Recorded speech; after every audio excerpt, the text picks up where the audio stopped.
babe. I wouldn't buy them. Here's your endorsement from me. Stay clear of Rouse. Use Prego instead. Yeah, Prego.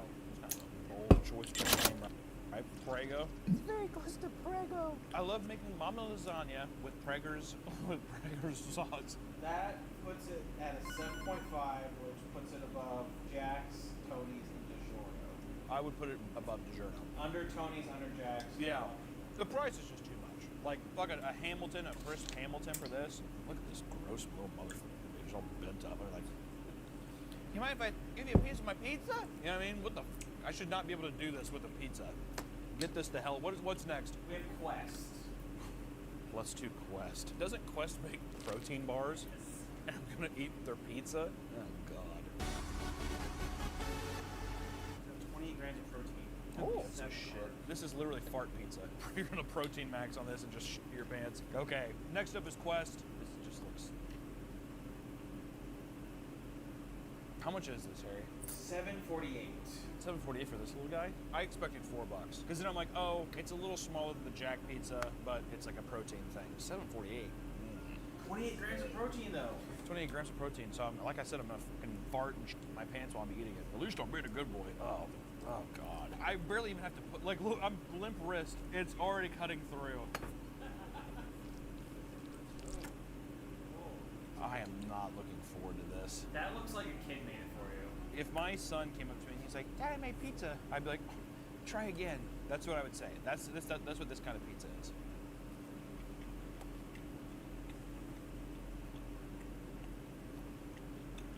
Deceptively good. That's kind of fucked up. When I say good, I mean, I thought it was going to be abysmal. I mean, the taste is a 3. It's like a respectable 3. Presentation, I'd give like a 2. Cutability, 0. That, yeah. Actually, if anything, presentation because of that drops a point. I mean, I am limp wrist, and it is. I mean, like, that should not be possible. I am barely pushing into this thing. After dropping it a point, that gives it 4 points. That feels fair. Would you say it's better than Freschetta? Yes, Freschetta. Once again, that should be a crime as well. My racism towards Italian Americans is only wrong. I don't think you even know who you are, Margaret. What? You know that you were made in a lab, and you don't have any actual family. What? I'm joking. I'm joking. Oh, you're funny, Hunter. Yeah, it's okay, Margaret. It's all good.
Might have been a scav, actually.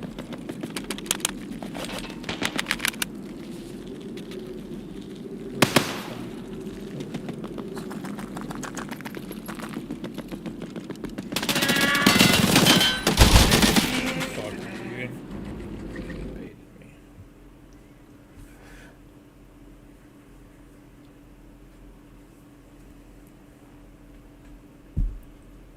Fucking baited me.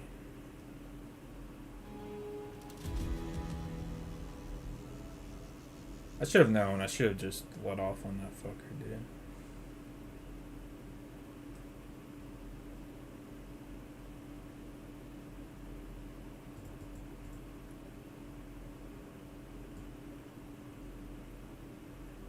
That blue backpack is what threw me the fuck off. Wearing that shitty backpack.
Face. Oh, next up is California Pizza Kitchen. Wolfgang Puck.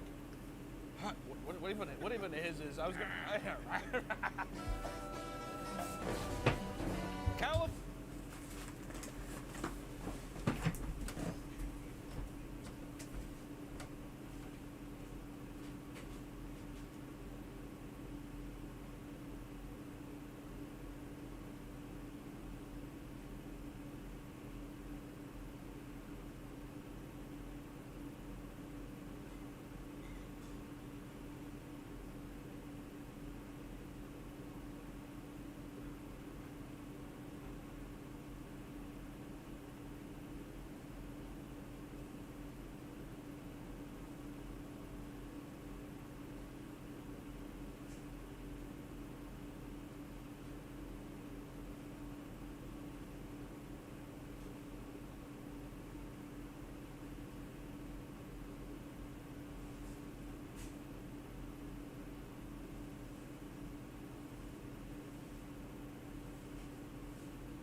Hello.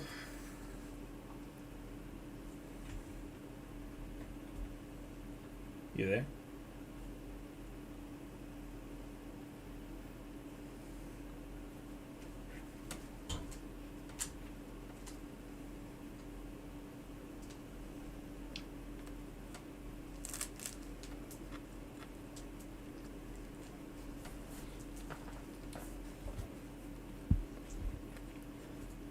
California Pizza Kitchen. It has one of my least favorite logos of all time. I hate the fucking palm tree. Get the fuck over yourself, Wolfgang. Also, Wolfgang Puck. You have to face up against Wolfgang Amadeus Mozart, whatever. Are you kidding me? Good luck, Wolfgang. I want to say this right now, though. This is a beautiful pizza. Did you fuck with this at all?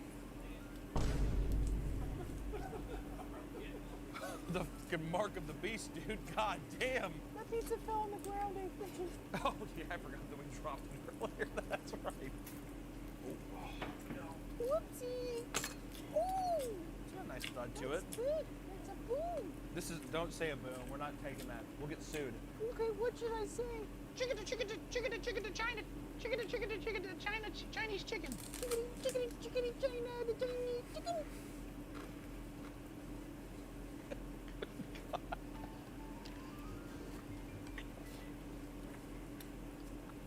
God damn, dude. Put my shoulder in this. He's like trying to get away from me here. I'm like, whoa, whoa. God damn. Fucking cut this motherfucker. Holy. Cutability, 0. That was fucking abysmal. Presentation, 4. It's a fucking good looking pizza.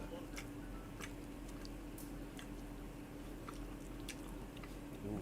It tastes like a Neapolitan pizza too. This is a pretty good pizza. I'm not gonna lie. Good job, folks. Wolfgang, this is might be the best crust of the day. This is pretty fucking good. I would give it a 4. Taste a 4. How does it make you feel that it's 1 penny more than the Quest pizza? That's good. I think for, once again, pay for the name. I know it's a restaurant. I don't have to pay a little extra. I think that's fair. What score is that get? Gives it a solid 8. The cutability, which it could be just because it's a Neapolitan pizza, it wasn't satisfying. I hated that I had to work that much, dude. My big fat arms, dude, I got tired. I was winded. I was winded with my big fucking ape tits swinging around like a goddamn carousel. Didn't make me feel good about myself. So much. Fuck you. What? I'm just saying. Look at me.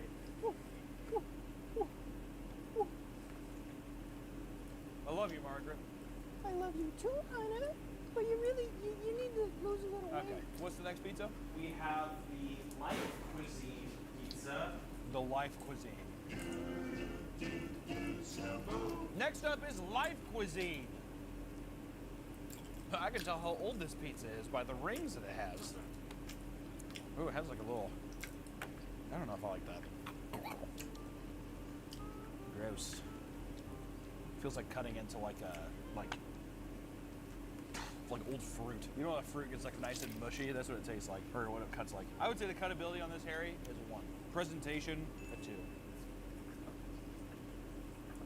That's the worst tasting pizza.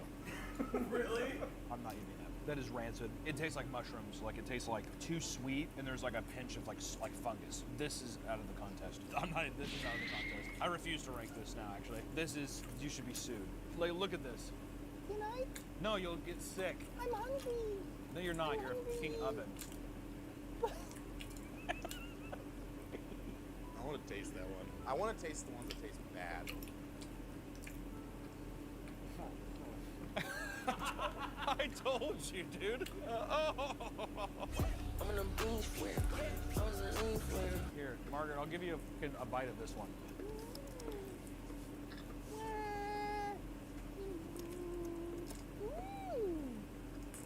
Which one's this one? This one is the lean cuisine, because you're a fat... How dare you! Honestly, not a bad looking presentation. Of a tiny little pizza, that could be, I'd give that a 3.5, maybe even a 4. For a little pizza like that, I'd give it a 4. It's a nice looking little piece of za. I'd give it a 3. Give it a 3. What does the back look like? Looks like hieroglyphics or some shit. Hello? Got a nice stiff, okay. Ooh, cutability 4.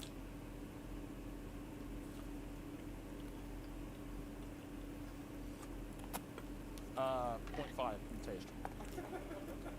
That is fucking atrocious. I need like a good pizza. That last one was unbelievable. It's better than the last one. You want to try it again? No. What was the score? 7.5.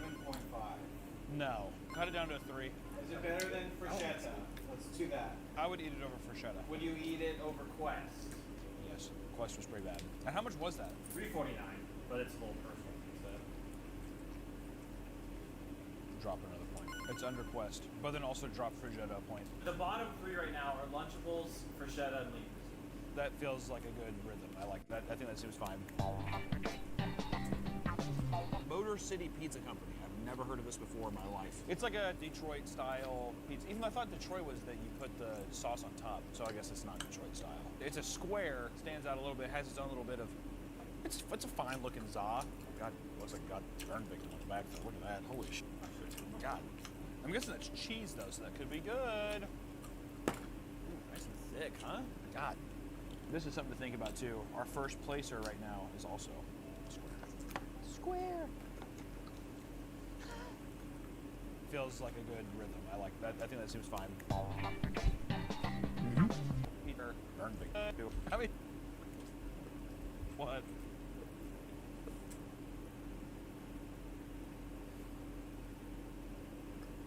How much is this, Harry? $7.97.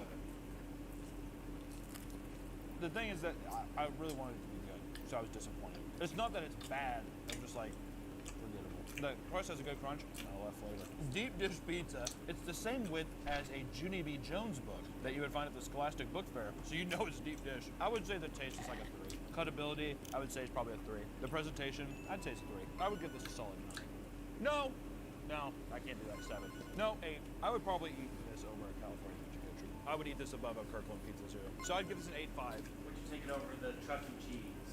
Yes. Next up, we'll do lots of matzo. You know what is going to piss me off about fucking lots of matzo is I know it's going to be an over $10 pizza. Those goofy ass stupid fucking names like Freshetta. How you feeling? How's your tummy feeling? I'm feeling there is a fatigue setting in. I feel and look like every actor in Goodfellas. I'm about to come. Next up, we have lots of matzo. This looks like a cum swamp. It looks like a pie. This looks absolutely atrocious. I mean, look at this greasy little motherfucker on the back. I like how Jacob's like, that looks pretty good. It does. This looks like a rejected fucking Taco Bell tortilla. My fingers are slipping off. It looks veiny on the camera. Yeah, there's. Yeah, varicose veins. Nice varicose veins. Do you like that? Let me try. Kind of sounds like a wet newspaper. That is soft. This feels what I would imagine if I did this to like my grandma's calf, what it would feel like. That is absolutely. I can't justify over 2 points. I would say 1.5 for looks. There's no way I could justify a 2. Cuttability, even though I did say it was like hacking at my grandma's cankle, I'm gonna give that a 2 as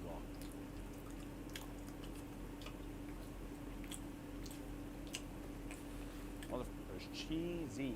Lots of matzah in that one. Pepperoni on it. Yeah, but really thin.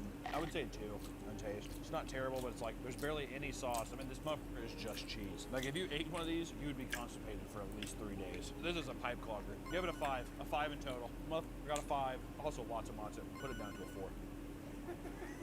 That name, lots of matzo, is unbelievable. What a devastating thing to happen to humanity. Would you take it over the Quest pizza? Out of spite and principle, no. Just be in. Would you take it over Linguist? No. Would you take it over Freshetta? They would both be hanged at the gallows at the same time. Freshetta and lots of matzo deserve each other in the depths of hell. Terrible, terrible fucking Italian, stupid fucking lots of matzo. Put up where that is from. I bet you anything it's like Indiana. It's gonna be some guy named Tyler. I just like pizza. What is this? The next one's the last one? Last one. You should do a part 2 where you eat the entire pizza. If I lost all the weight like Nick Okada did, maybe. 2 steps ahead. Oh, last on our list is Market Pantry Pizza, Target's brand. I would say, huh? Are you excited? I'm excited for this to be done, I'm not gonna lie. Actually, Winslow, is the game still even on? No, it ended an hour ago. What's on the TV now? Tombstone. Oh, perfect. Okay, well, that's kind of cool. Okay, well, I will say this looks just like every other generic pizza we've seen so far. I can't really fault it or not. I do like it's a bit more. It's a little more crispy on the bottom, you know? Not a bad thud. Presentation, I'd give it a 2.5. Ooh, nice cracker crust here. I would give the cutability of that a 3.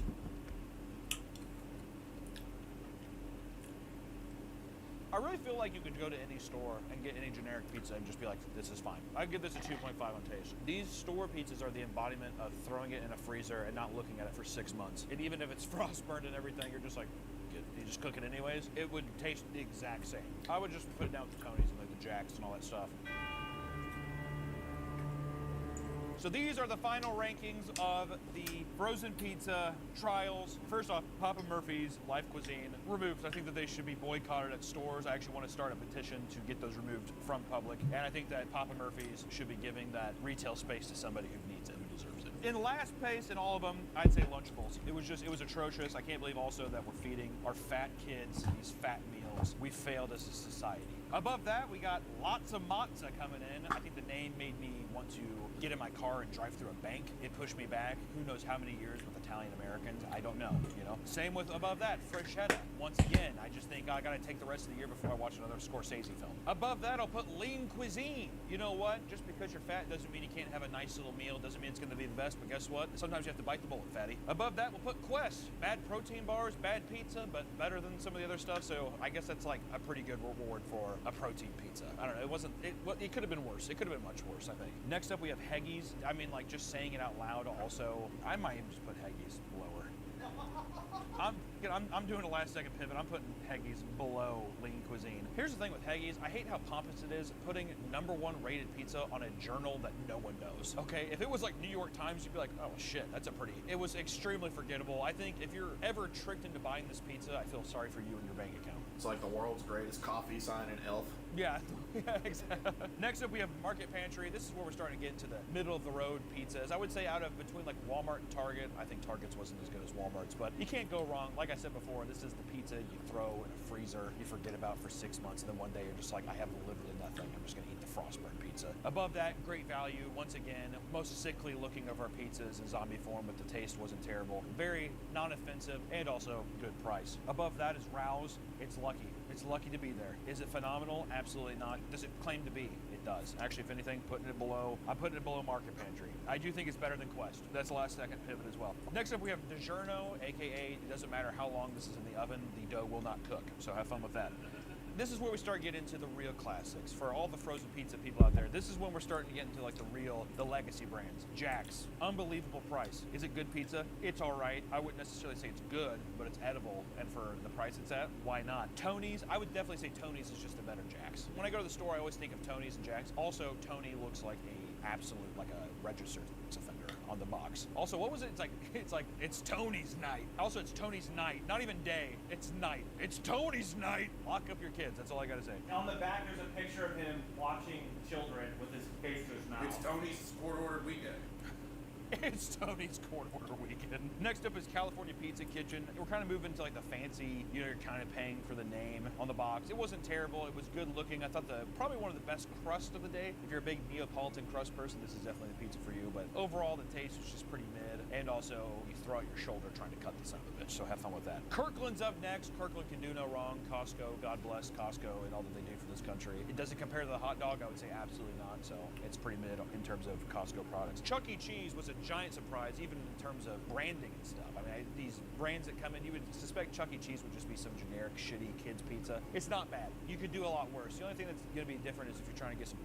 She looks in your freezer and they see a Chuck E. Cheese box. Don't know how you're going to, talk your way out of that one. Good luck. Motor City's up next. I don't know of anybody who's ever actually eaten this before, so if you find one, maybe give it a try. I wouldn't say it's the worst. It's certainly not the best, but good crust. Up next is Tombstone. I would say probably one of the best of the legacy brands. It's definitely up there. Tombstone. Dare I say, if you're having like a little, you got a little buzz going, someone throws on a quick pizza to eat at home, hard to beat a pepperoni Tombstone pizza. Screamin' Sicilian with Freschetta and lots of matzo. You would think that it would be amongst them, but actually this is a good pizza. Once again, it was just the branding. The mustache thing, it almost got this thing kicked out of the competition. I blame the graphic designer. I think whoever's in charge of marketing needs to figure that whole thing out because you guys are costing yourself millions of dollars. Top 3 now. Marketplace Pizza. This is Walmart's gourmet of the frozen ones. It looks like death again. Kind of looks like in Freddy Krueger's face. But the taste is amazing. The crust is really good. You actually get to taste the spices. A lot of these are just red sauce with nothing in it. This, you can taste the oregano. You can taste the herbs. It's really nice. And also they give you a fair bit amount of meats, so it feels like it's worth the money. You pay a little extra, but guess what? You and your family's going to be full. Can't complain with that. Coming in at number 2,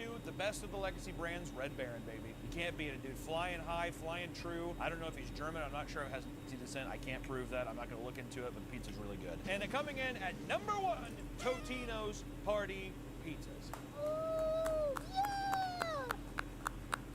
Totino's is the quintessential for anything. You have a birthday party, throw in Totino's. You got a nice football game you're trying to watch, throw in 6 goddamn Totino's. Anybody, any age can sit down and enjoy a Totino's Party Pizza. It looks good. It tastes good. It's good for you. Don't quote me on that last one. All I know is Totino's has been a staple in American homes for a long time, and I don't see them stopping. The only criticism I would have for our first place winner here, bring back the circle. Bring back the circle and bring back the cardboard boxing. Get rid of the goddamn trashy plastic bags I tear open like it's a pudding pop, dude. Come on. Make it circle again and put it back in the cardboard. Our winner is Totino's! Winslow, we're having Totino's. What about Red Baron? Hey, I think I got some left over if you want it. Thank you. I'm so hungry. Until next time, everyone. Thank you for watching. See you next time. Bye-bye. Good night.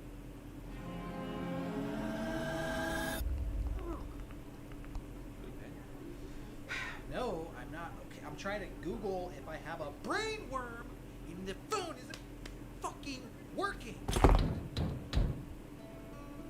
That's probably that fucked up neighbor. He tries to tell us all his ideas and they're all fucked in the head. Let's fuck him up. Hello. Hello, gentlemen. I was wondering what cellular device program you guys use? I think we're on Cricket. Cricket, you say? I've been looking for Cricket customers to offer this free cell phone upgrade to. You see, with this promotion, you'll be able to use text, call, free weekend text, voicemail. No, we're good. Surely one of you would be interested. Right?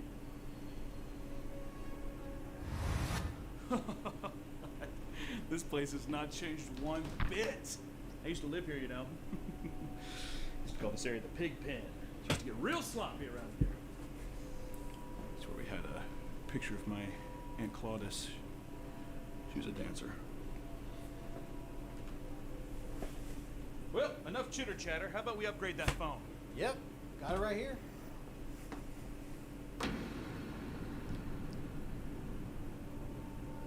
Let's get that upgraded. But first things first. You got a pisser? Yeah, it's that way. Methinks me gotta go.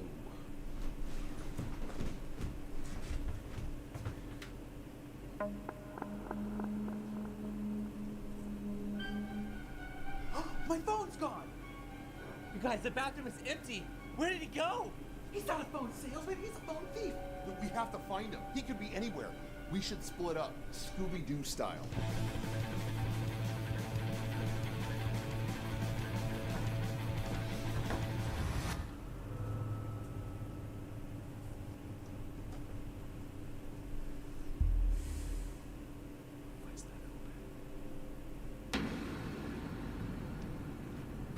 Oh my God, Derek's sweater. How did he lose this?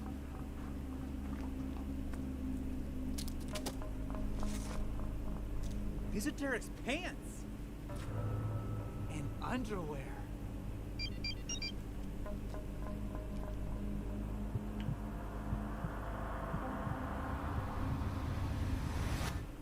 you find anything? Yeah, I found Derek's clothes. Same here. That means wherever he's at, he's naked. Get the phone call. Derek? Help, guys! He's got me under the house! The basement. Basement? There. Derek, are you in here? Over here! In the corner! Oh my God, what's going on? You won't believe what he's done to me! He put a curse on me! He turned me into a... cell phone!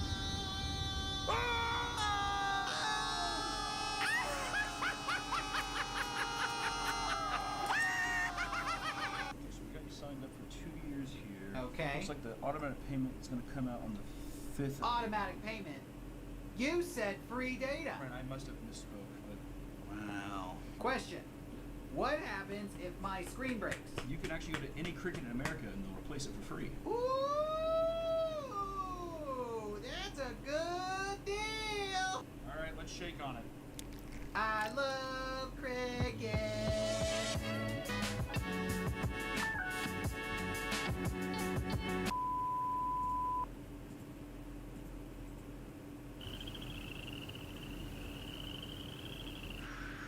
That's good for 23.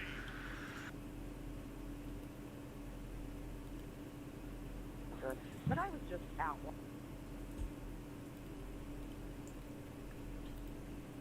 But I was just out walking my dog, and I came across some.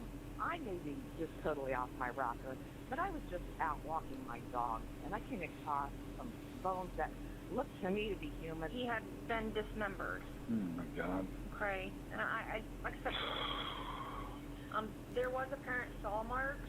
Okay. What marks? Saw. Oh, saw. When a human spine is discovered by a woman walking her dog in Mercer County in January 2016, it launches an investigation that will take years to unravel.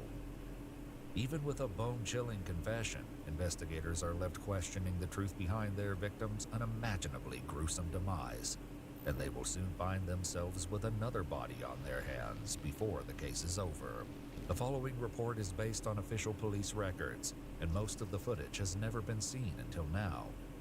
Following the 911 call from the concerned dog walker, police discovered a skeletal human spine hidden among the frozen brush in a fairly remote area in Mercer County. Though they conducted a thorough search of the area, no other remains were found. This left investigators with two main questions. Who was their victim, and where were the missing body parts? Despite a DNA profile being uploaded to NamUs, a police database for missing persons cases, the identity of the victim remained unknown. That all changed in 2020, when a Bureau of Criminal Investigation agent working on cold cases connected the profile of a missing persons case in Columbus, Ohio, with the timeline of when the skeletal spine was discovered. 21-year-old Ryan Zimmerman was reported missing at the end of November 2015, just 2 months before the 911 call. Ryan had last been heard from a month prior in September. After contacting Ryan's parents and conducting a DNA test, investigators were able to confirm that the partial skeleton belonged to Ryan. They spoke to Ryan's father, Warren, over the phone. Your son did. It was obvious that there was foul play involved. Okay. Right. There was some remains that we were not able to locate. Okay. So it was also discovered that he had been dismembered. Oh my God. Okay. And I like I said, I'm sorry to tell you that over the phone. We did not find portions of him being the lower portions of the legs, the lower portions of the arms, or the skull. Oh my gosh. So, okay.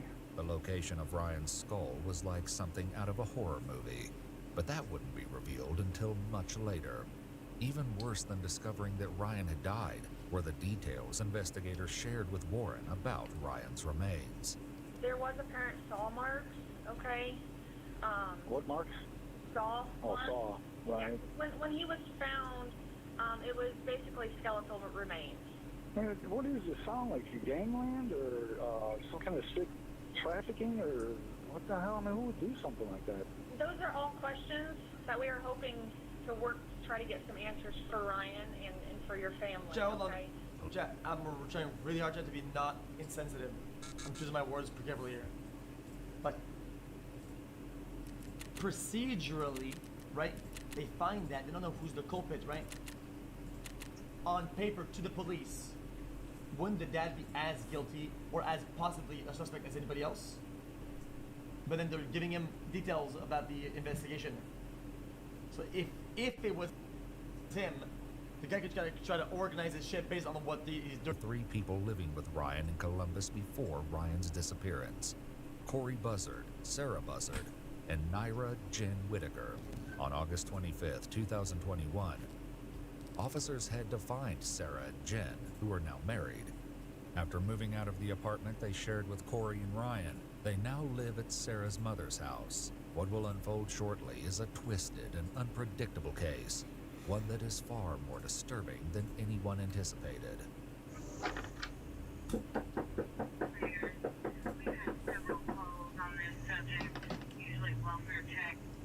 It takes a few minutes, but eventually Sarah answers the door. Hello, police department. Looking for Sarah. Couldn't step out for me. All right, sorry I had to wake you. Well, I think you got a warrant. Warrant? Uh-huh. What? It's out of Ohio, I think. It's a theft warrant, I believe. Okay. All right, so we have to take care of it. 002, I've got her up front. All right, so go ahead and turn around, put your hands on your back for me. Though he doesn't know it just yet, the officer asks Sarah a question that will foreshadow a devastating series of events. I don't want to sound nervous. Do you have any weapons or anything in the house upstairs that I need to worry about? Just don't. I mean, I don't want them coming out. Yeah, someone's gonna play it like in like 20 minutes. A theft charge. Sarah informs the officers that her mother and Jen are inside the home, and they soon join her on the porch. Just a little bit. Okay, so what's going on? Well, we gotta take her downtown.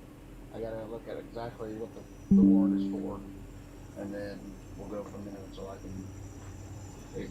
It's through Ohio, so they sent us over here. So others sent the warrant over here. We get them from out of state all the time. You know what I mean? Girls and my daughter's sick. We never that kind of person. But Chad, they can search the house for water like that? over there. Oh, theft No, means I that she mean, probably has I the items at home. Take some deep so that breaths, gives them. Sarah. And, She move it. While the officer dances around their questions regarding Sarah's arrest, Sarah's disposition begins to take a turn. You been sick? We just spoke on sorry. Okay. Have you been sick or? No, just shocked. Oh, okay. Despite looking like she might pass out, it's to some...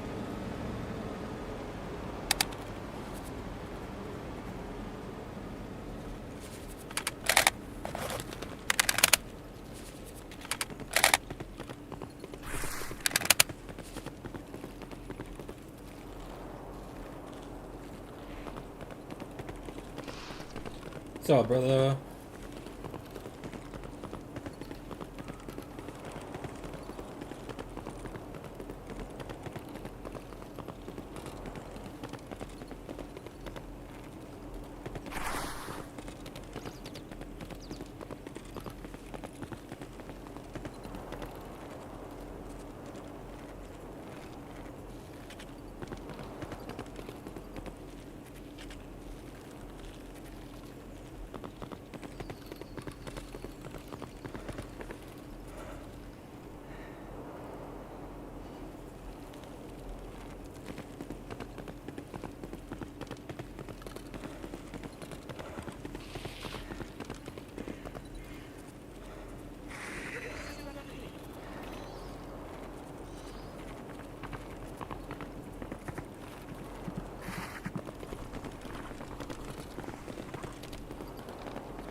Okay, bro. Fuck off.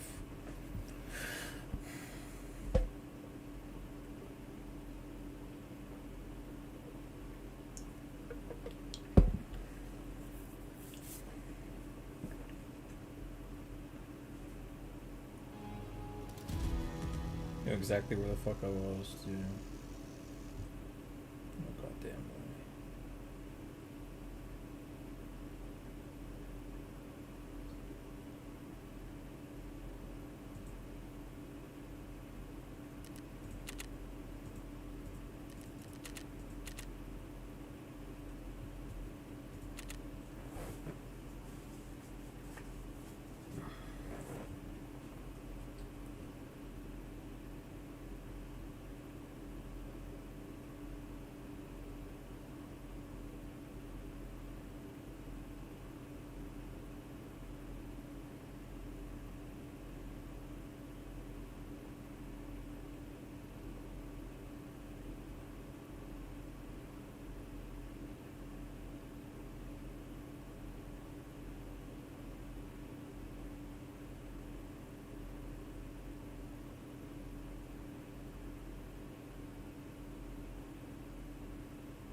Decided that Sarah can travel to the police station. Okay, I'm gonna hold your arm so you don't fall over, okay? Once at the police station and in an interrogation room, Sarah is told that detectives from Ohio want to speak with her. So I laughed because I'm Megan Baker. This is the Sheriff's Office in Ohio. I'm Rick Ward. Hello, Sarah. Well, I'm assuming you have lots of questions. Okay. And we're gonna take some time and because sit of the down dumb. here. Okay, because of the dumb TikTok meme. So the detective from Ohio. Get some answers dude. for those questions for you, if that's okay. Sarah has read her Miranda rights and agrees to speak with the detectives. They immediately dive into questioning, beginning with her time in Columbus almost 6 years ago. Sarah explains that she lived with her then husband, Corey Buzzard. While married to Buzzard. Corey, Sarah had also started dating Jen, who was transgender. Eventually, as her relationship with Sarah progressed, Jen moved in with Corey and Sarah. A few months later, they got another roommate, someone named Emma. And that's a little bit about why we're here. Is to talk about Emma, also known as Ryan Zimmerman. He went missing. Are you familiar with any of that? Okay. So I guess tell me what you know about Ryan. Or Emma, if you know him as Emma. Okay. According to Sarah and Jen, Ryan was newly transitioning, which is why they knew Ryan by the name Emma. However, this claim hasn't been substantiated or verified by any members of Ryan's family. It's a little bit of a touchy subject. My husband at the time had sexual interests. They had talked online extensively. No, but hold on though. This is confusing. This looks like a her. Sexual interests. They had talked. But then the Emma's a guy.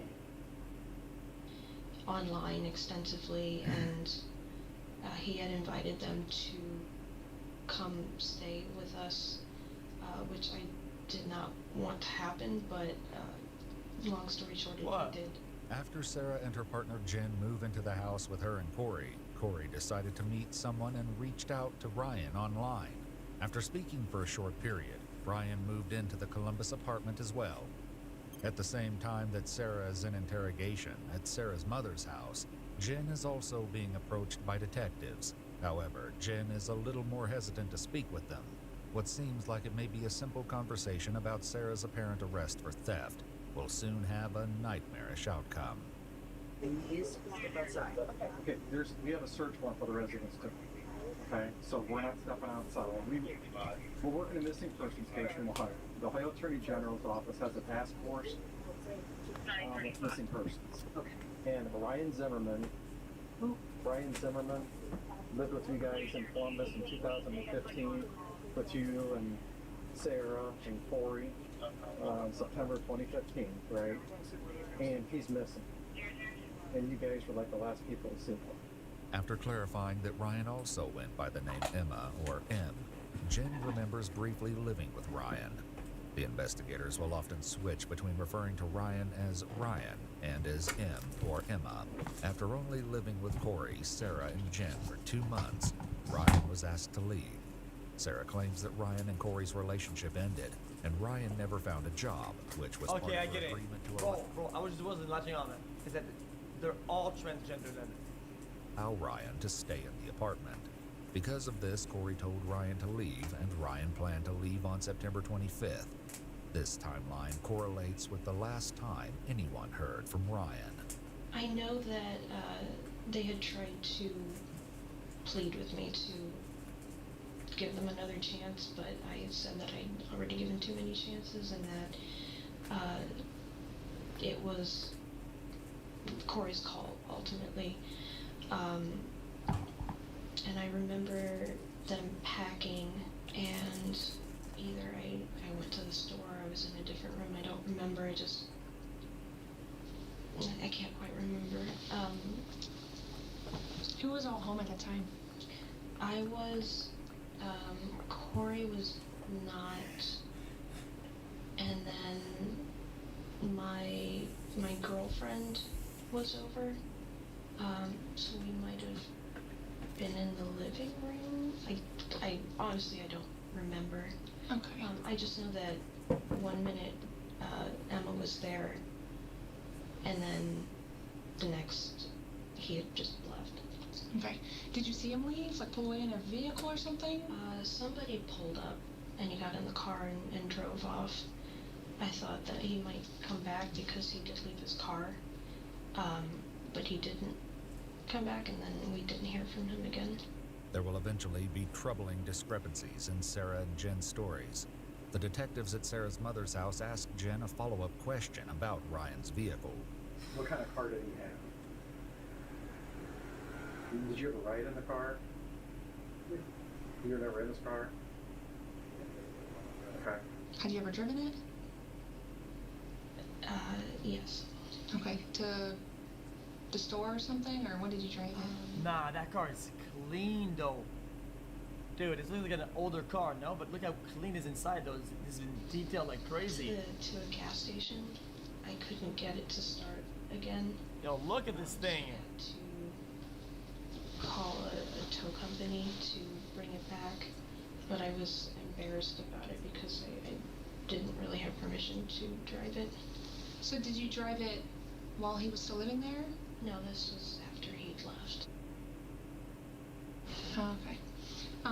Were you by yourself during this? My girlfriend was with me. Unknowingly, Sarah has just unraveled one of the mysteries behind Ryan's disappearance. Warren, Ryan's father, had been alerted that something was wrong when Ryan's vehicle was found abandoned.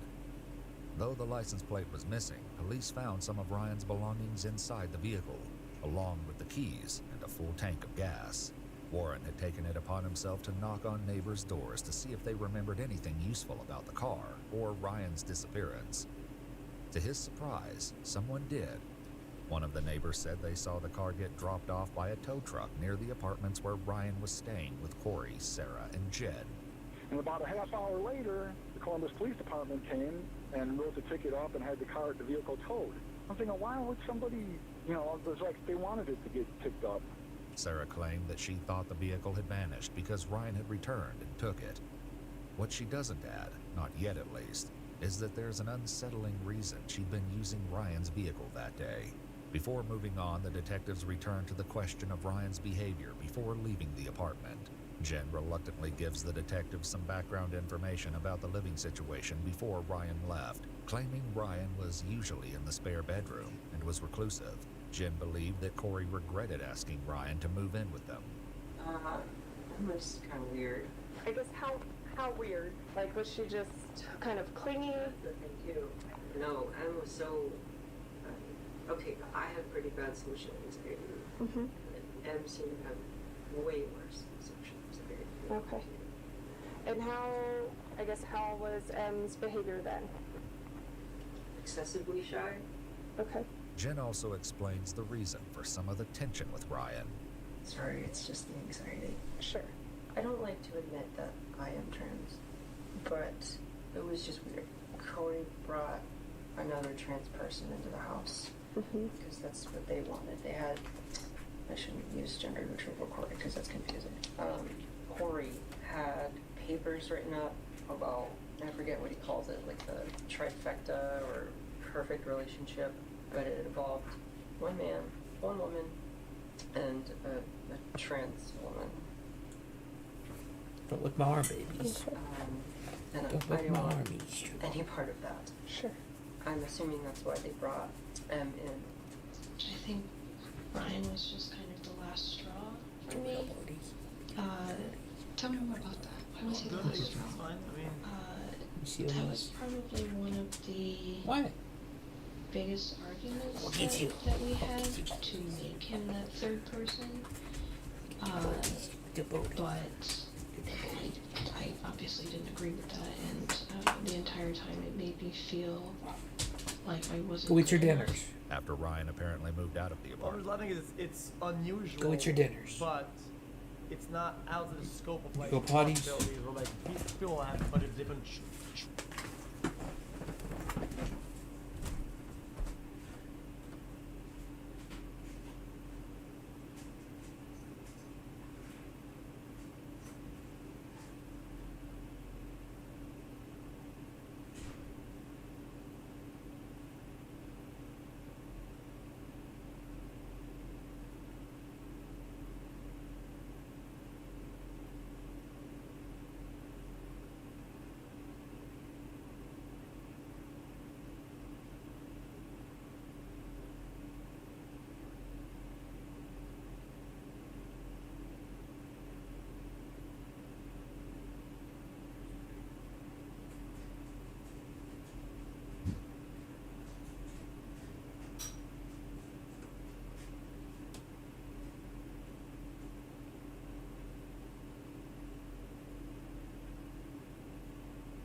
Triangles and endeavors, romantically, whatever. This one doesn't get. I mean, I guess the one doesn't go out of that scope either. Like, I think all of them are equally crazy, in my opinion. Like, they're all equally outside the norm. All the triangles and the, I'm gonna chill my wife, the mistress, and have this, like, it's as. Sarah and Corey divorced, and she married Jen soon after. The detectives take a break, and when they return, they will confront Sarah with the awful truth of why they are really there. Hey, here's some more water.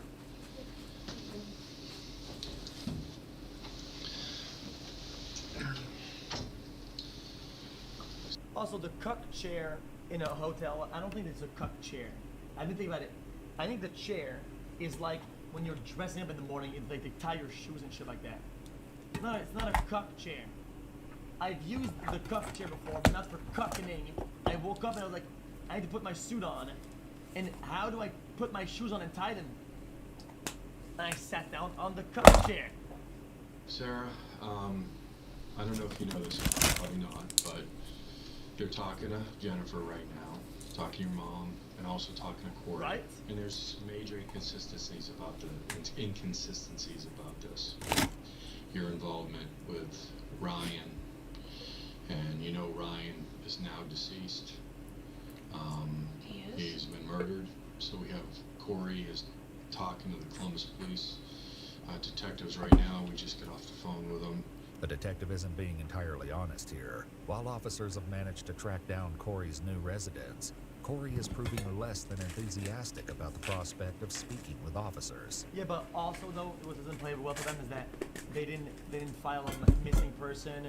They label this person and automatically vanishes from every existence and nobody says anything.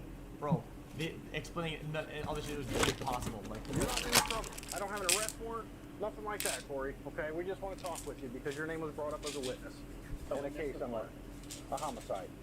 Homicide. A homicide. I don't recall witnessing any homicides. Okay, we're just wanting to talk. That's it. Okay, that's it. I haven't lied to you at all, Corey. Okay, it's about Ryan. Ryan is. Ryan lived with you for a while. Emma. He also went by Emma. Okay. He was a roommate for a while. Okay. Okay, that's what we're here to talk to you about. Not without counsel. Okay, do you have an attorney on hand? Yes.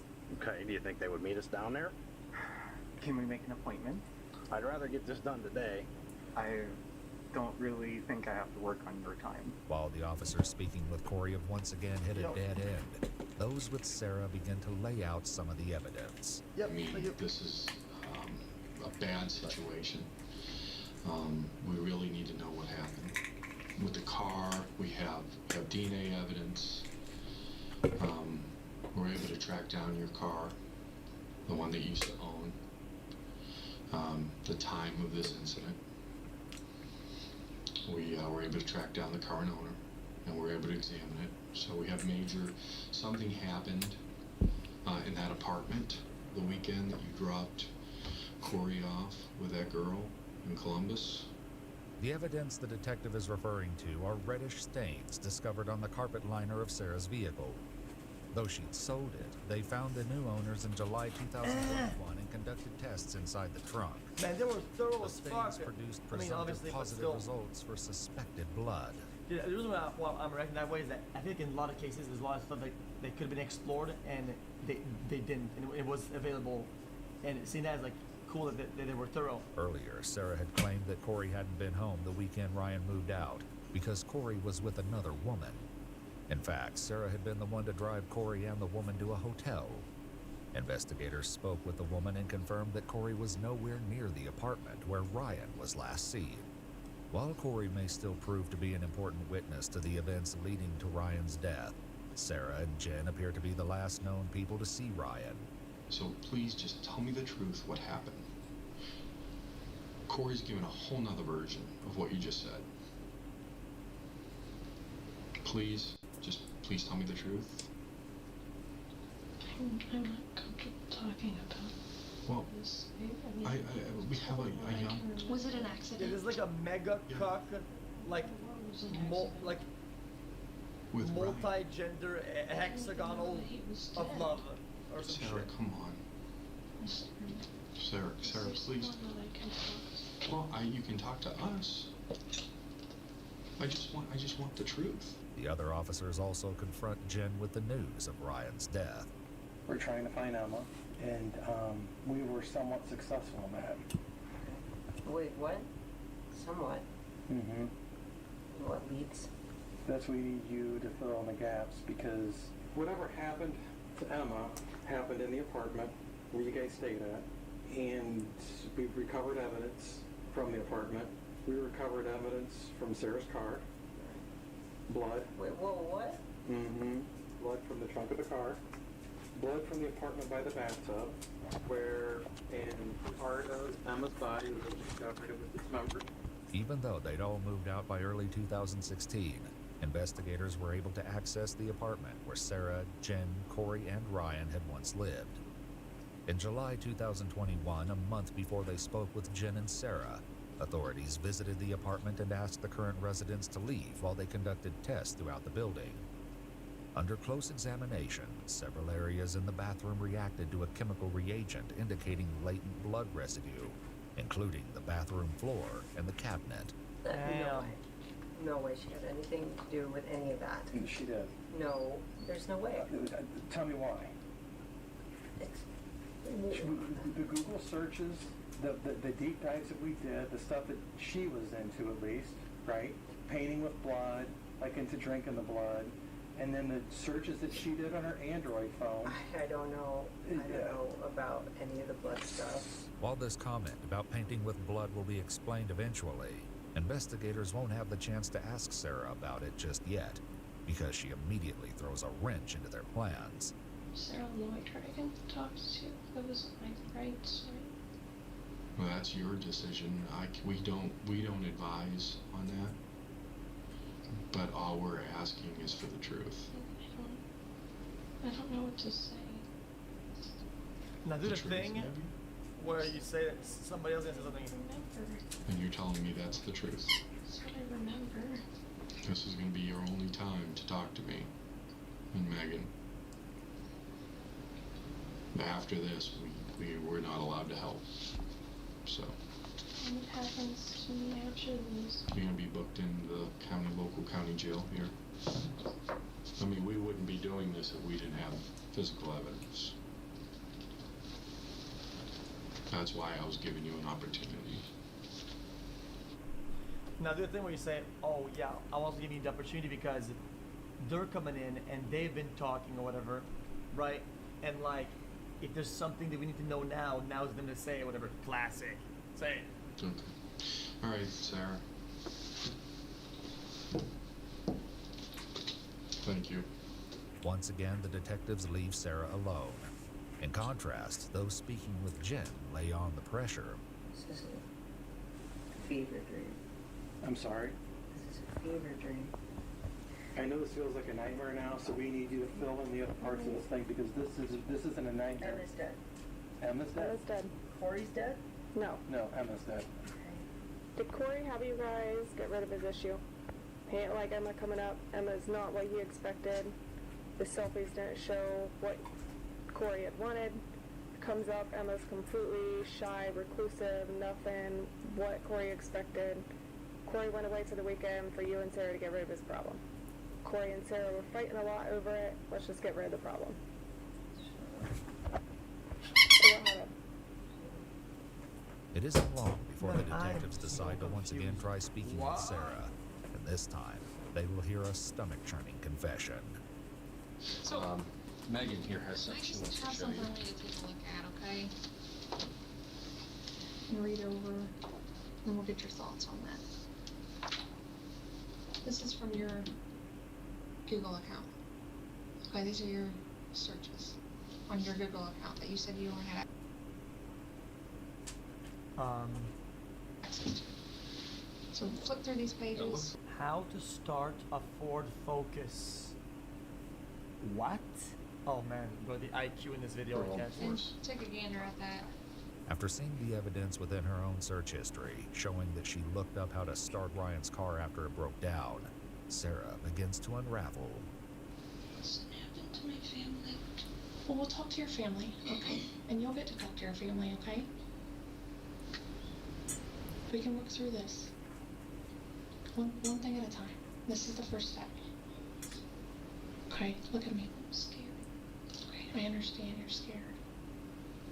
Okay? They've ever done was a speeding ticket. And you're an honest person. Okay, I don't think you're a bad person at all. Sarah, let us help you. Go ahead and start from the beginning, okay? It was an accident. Okay, it was an accident. Accidents happen every day. So what happened? I was angry.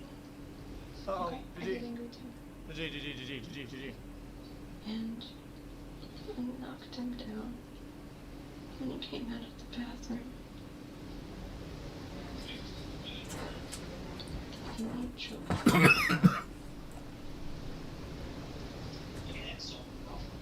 And then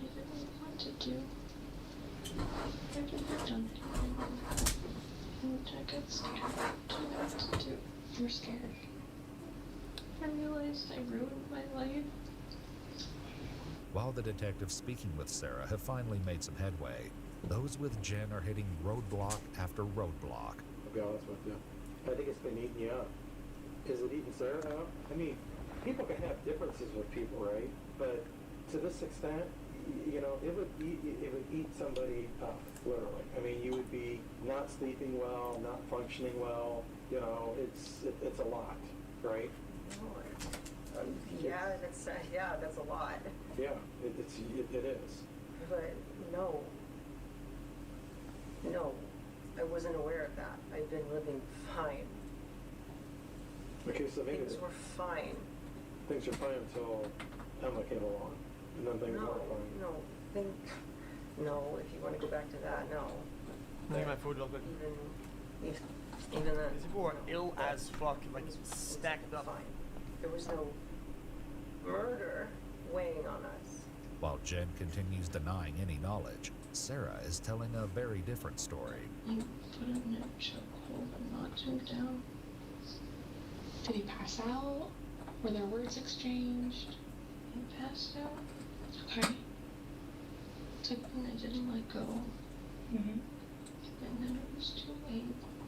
He stopped moving.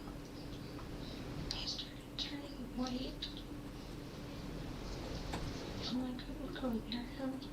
Though this is the first time Sarah has shared what happened to Ryan, this is only one version of the story, and with each retelling, the details only grow more and more unsettling. Sarah claims that Jen heard the commotion from downstairs and came up to see what had happened. I had to figure out how to get rid of it. Mm-hmm. So what happened? And we cut it up. We being you and Jen?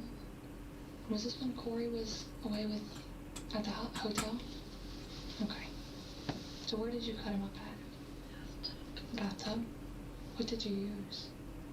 Some kind of salt. Where did that come from? I found it in the shed. So you each have your own shed there? Okay. Who did the cutting? Mostly me. Jen, on the other hand, refuses to make any concessions. Yeah, you do. No, I don't. What did I miss? What did I miss? You're gonna remember these things. No, I missed something good? Fuck, dude. Alright, we have to watch it again. Sorry. Stairs and came up to see what had happened. Though this is Jen. Yeah, these people are demonic.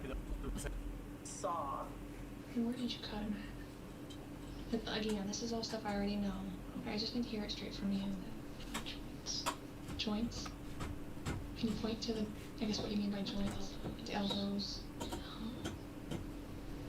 The wrists, ankles, knees. And then up here? And then okay. Does Jen help cut him up? Not really. She wasn't feeling well. She got kind of sick. Okay. So I took over most of it. But did she help a little bit at the beginning? Okay. We were both really scared.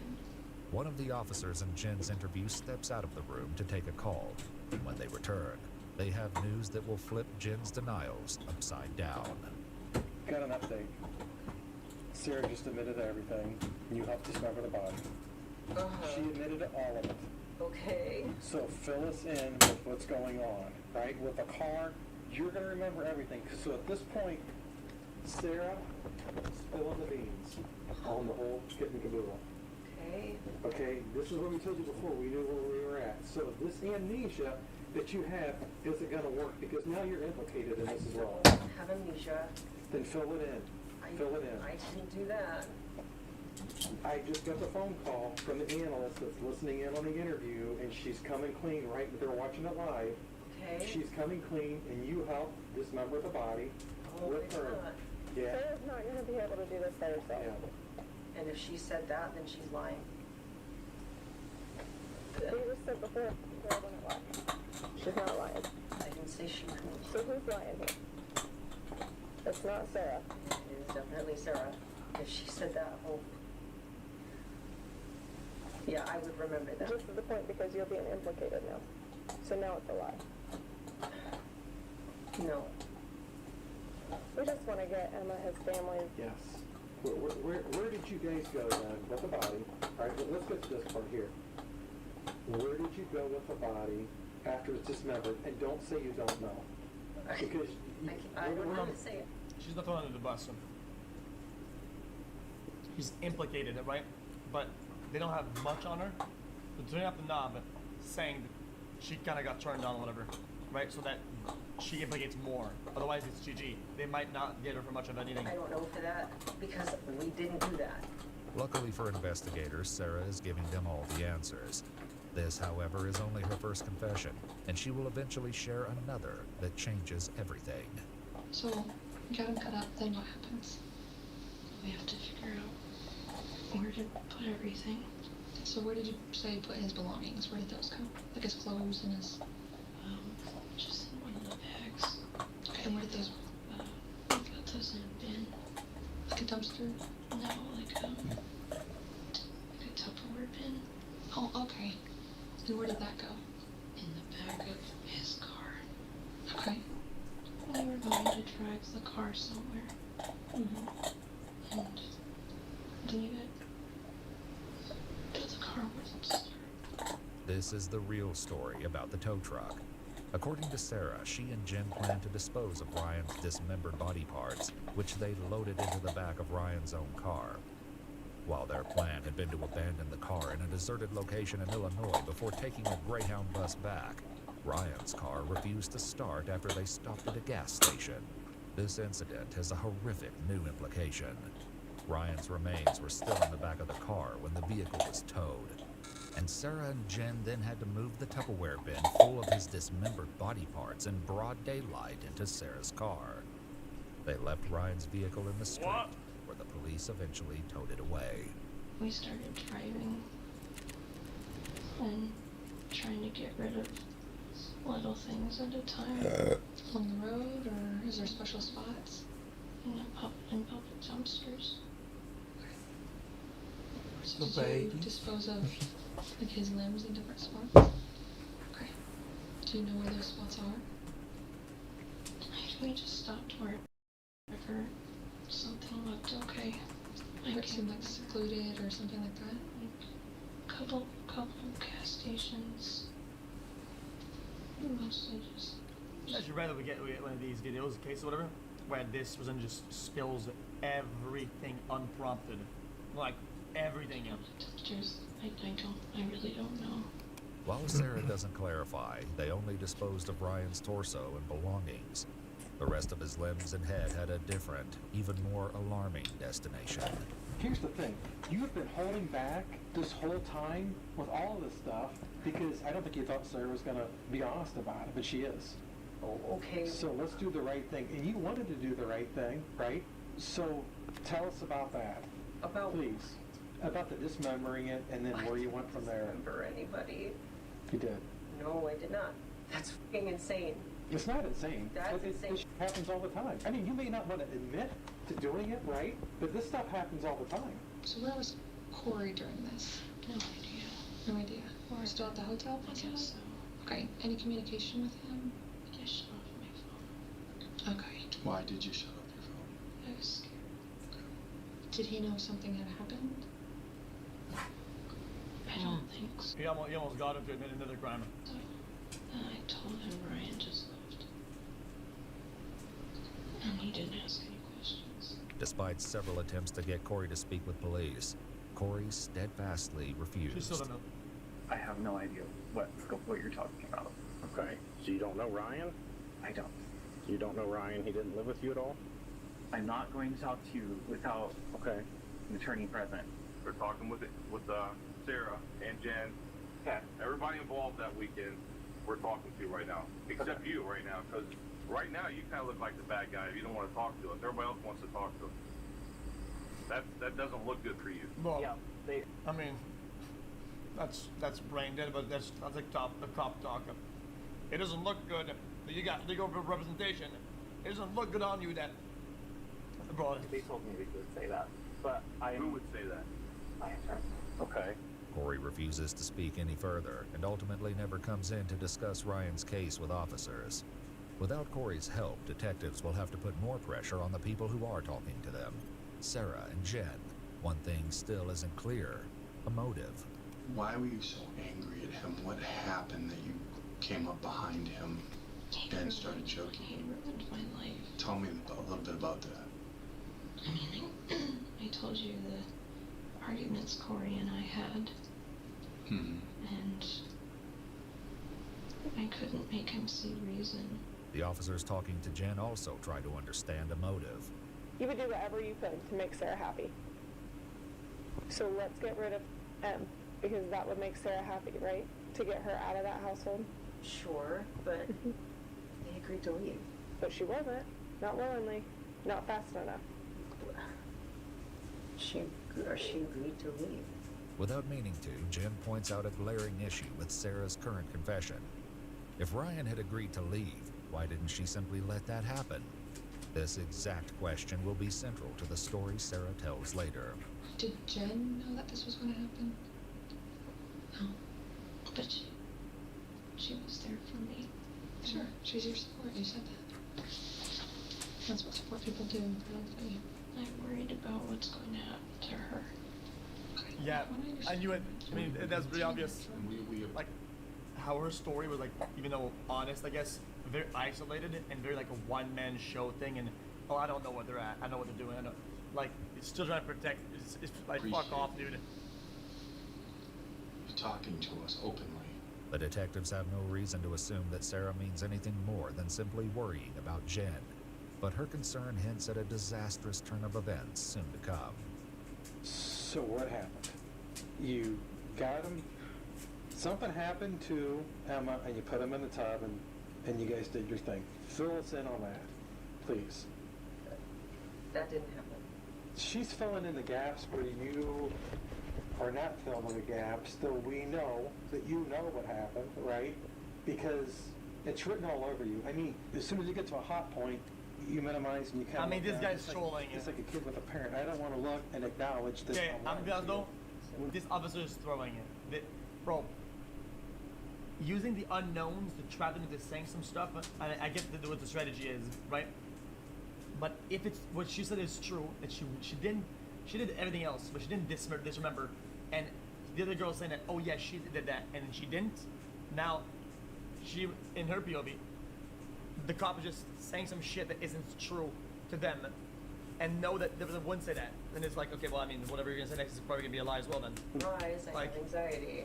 So when you started dismembering it, right? So what happened from there? Not right. It blows his cover that they do have unknowns. At this point in time, you're just holding on to limbs, you're keeping a lookout. No. What are you doing? No. She's not cutting this body up herself. That's probably because she cut up a body. She just admitted to.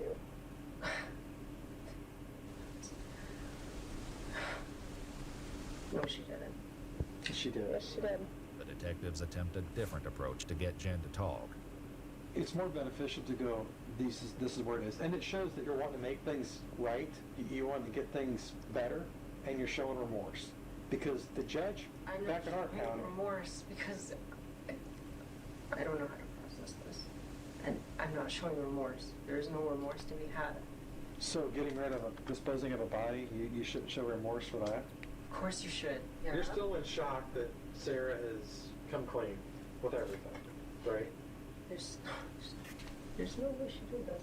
And your world's crashing down, and we're just trying to help you figure a way to make it a little softer of a crash. Even though Jen refuses to believe Sarah admitted to the death and dismemberment of Ryan, Sarah's own interview is already wrapping up.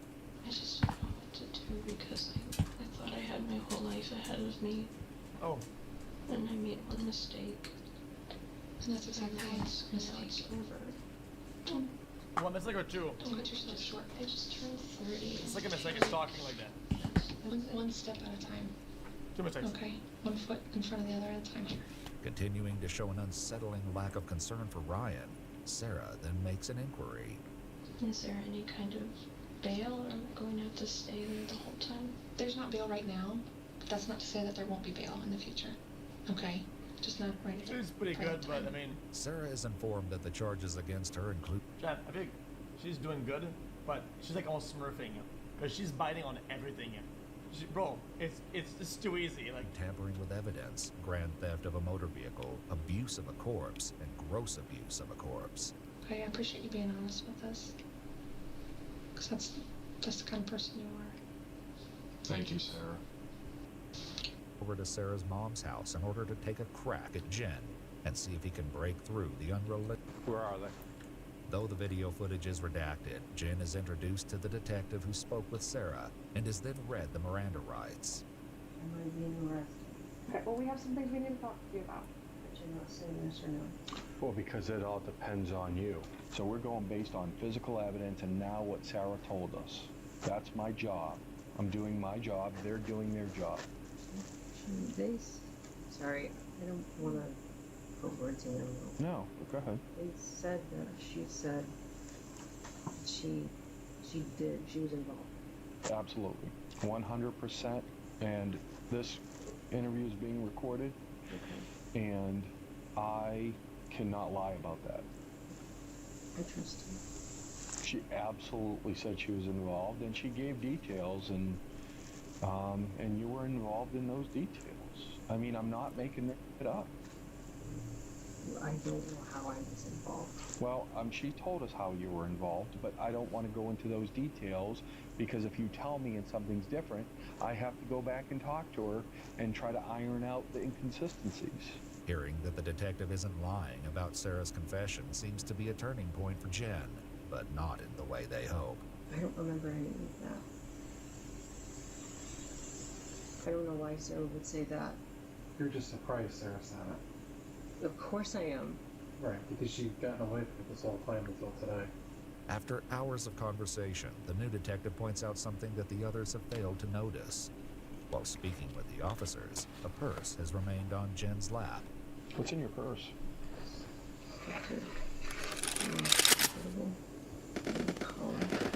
After Jen explains, they quickly move on and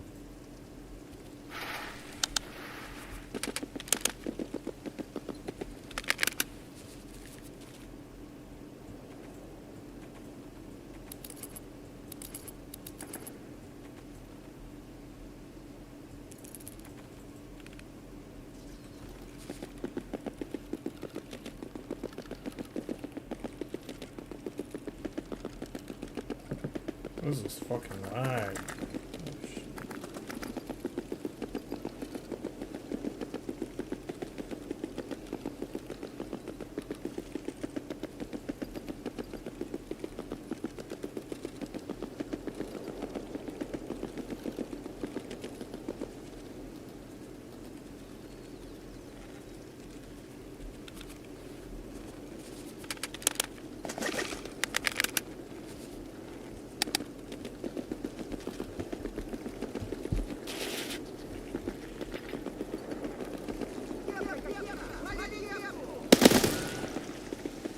Oh, scat. Is that a bird?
I would have just unloaded it when I first saw him. Like, probably could have killed him. But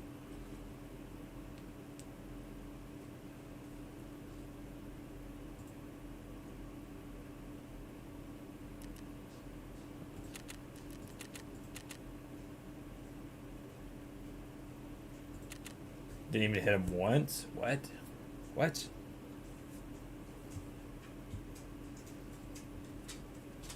Three. That. This. game's so fucking stupid.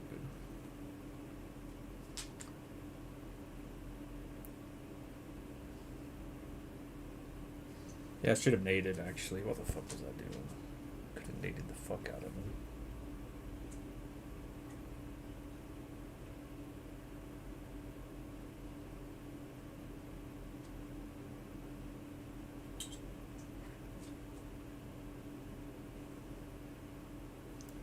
Come on, babies. Mr. Wee Willies. Mr. Wee Willies.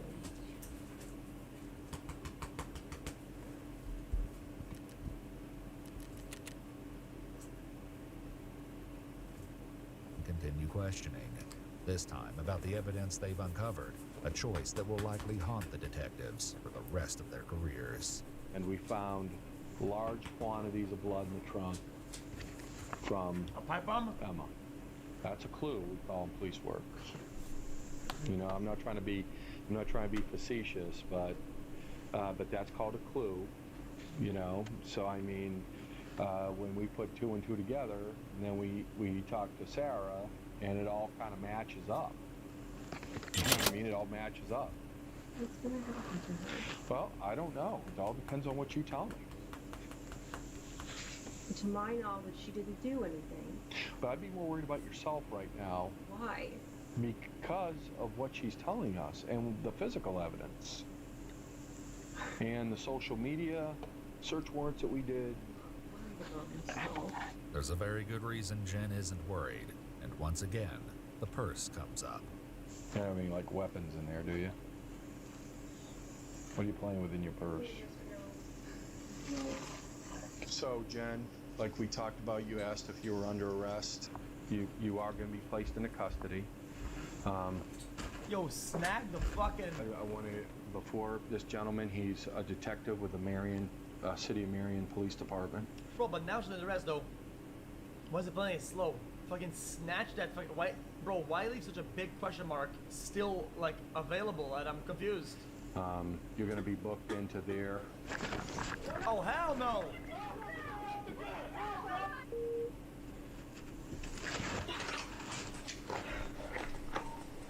Central 055. 055. I need an ambulance, shots fired. How long has our hand been in that? Okay, fuck it, I'm gonna say it. That's poor police work. That's just poor police work. Bro, I understand they're trying to play it slow to get information, and the case is not fully done. So they're trying to min-max being nice to make rapport and extract, and to not make the arrest or whatever, right? But at one point, when they have a container and they have the hand in it the whole fucking time, and they announce that they're under arrest, brother, holy shit, what the fuck is that? Bro, I'm not gonna say it. If it was, hey, if it was a minority male, they would have gotten headshot tased twice already. 360 no scope on guard. Just saying. Just saying. Need you to respond to the scene. Do we have a victim? Affirmative. None of ours, right? We didn't return anything. This is false. Negative. Woke No, tape. officer, Alright, no. it's not woke, Just but as it's all good though. officers began their arrest, Jen pulled a small handgun out of the purse and fired. Jen was pronounced dead at the scene from a single. Cannot convince me that somebody suspicion of murder with a warrant and they're under arrest in somebody's house, they would let some guy with his hand inside of a container or a bag the whole time. No, bro, please, brother. You're not making any sense. Bullet wound to the back of the head. While this is happening back at the police station, Sarah is led away in handcuffs. Unbeknownst to her, Jen has just died. Stand up, turn around, and put your handcuffs, okay? Oh, am I able to use the restroom again for... When we get over to the jail, I'll let you use the restroom over there, okay? Okay. Months after her arrest and Jen's death, Sarah is brought in to share an entirely new version of Ryan's death. Good morning. How are you doing, Sarah? Is it okay to have a seat? People here. We didn't want to be rude, drinking our coffee in front of you, so we got you one. Feel free to so much. To have it if you like. If you don't like coffee, then I haven't had coffee for so long. It's a specialty. It's a Cinnabon, so it's on something good. After a few more pleasantries, Well, we can't speak about what happens when you die. Nobody really knows, right? I mean, the best that we have as humans is the punishment that they get while on Earth. So when it's not really a victory when somebody kills themselves and they've committed something bad.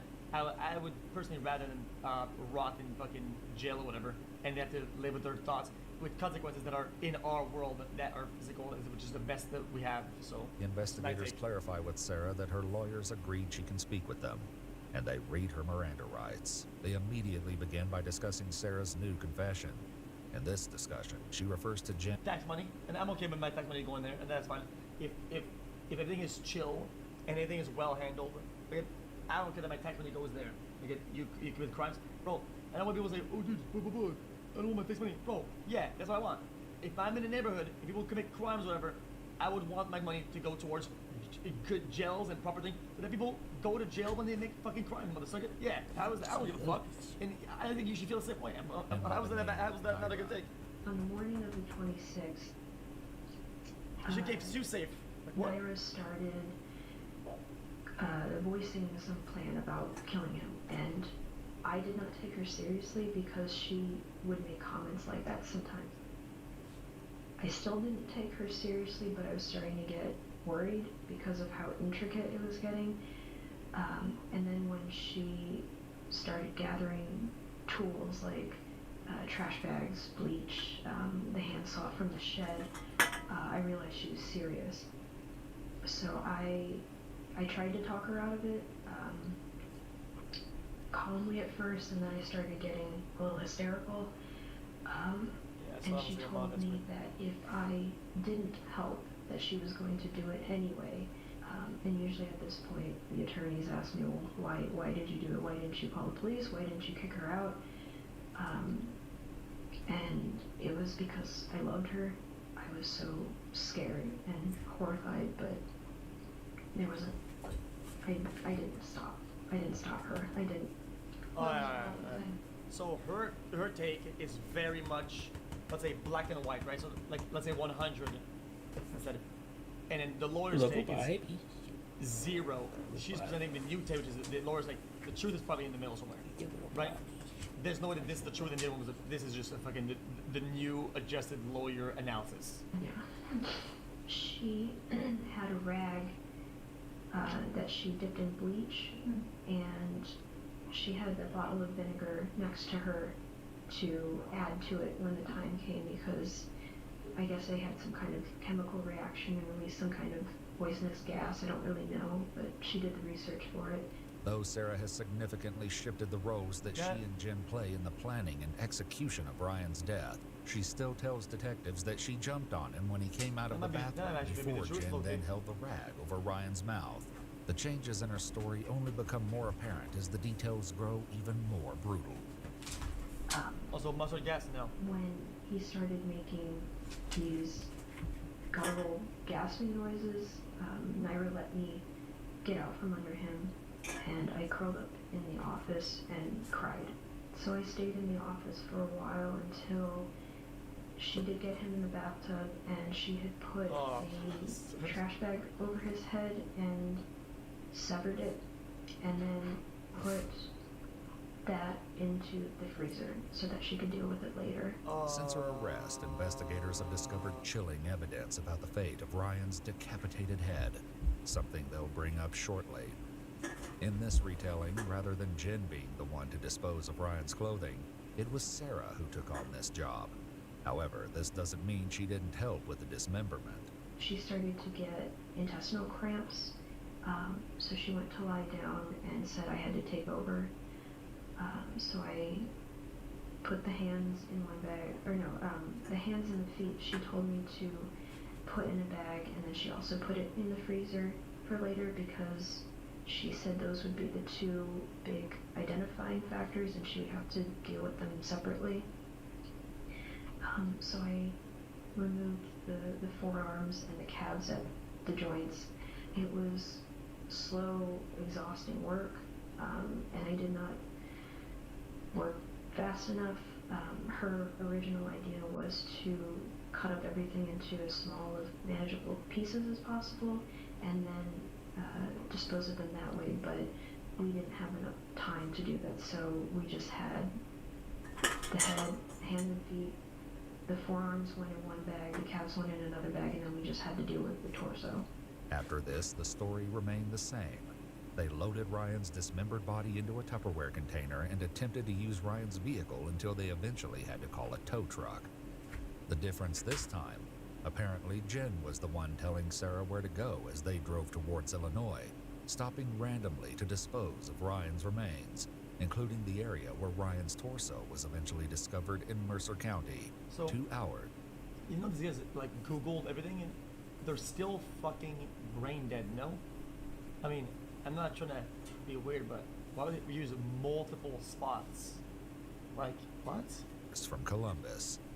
The fate of Ryan's head was an entirely different story. Investigators eventually searched the garage at Sarah's mom's house where they found several boxes filled with what appeared to be human remains.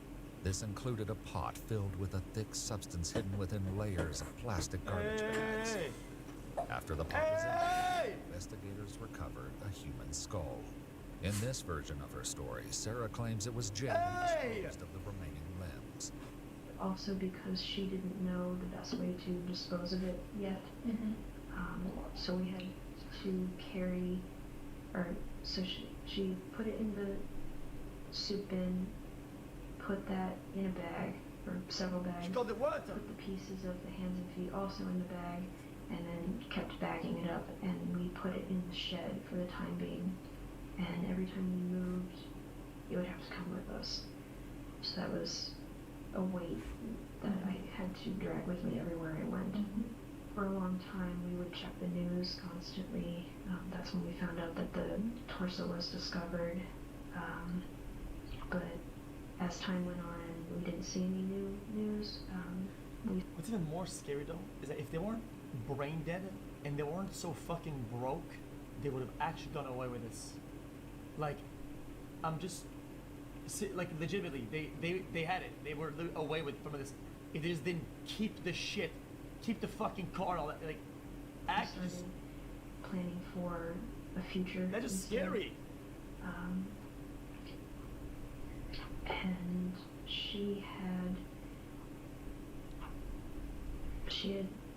we had done we made a pact that should something go wrong or we get discovered, that she was going to shoot me first, as she said she would rather die than spend her life in prison.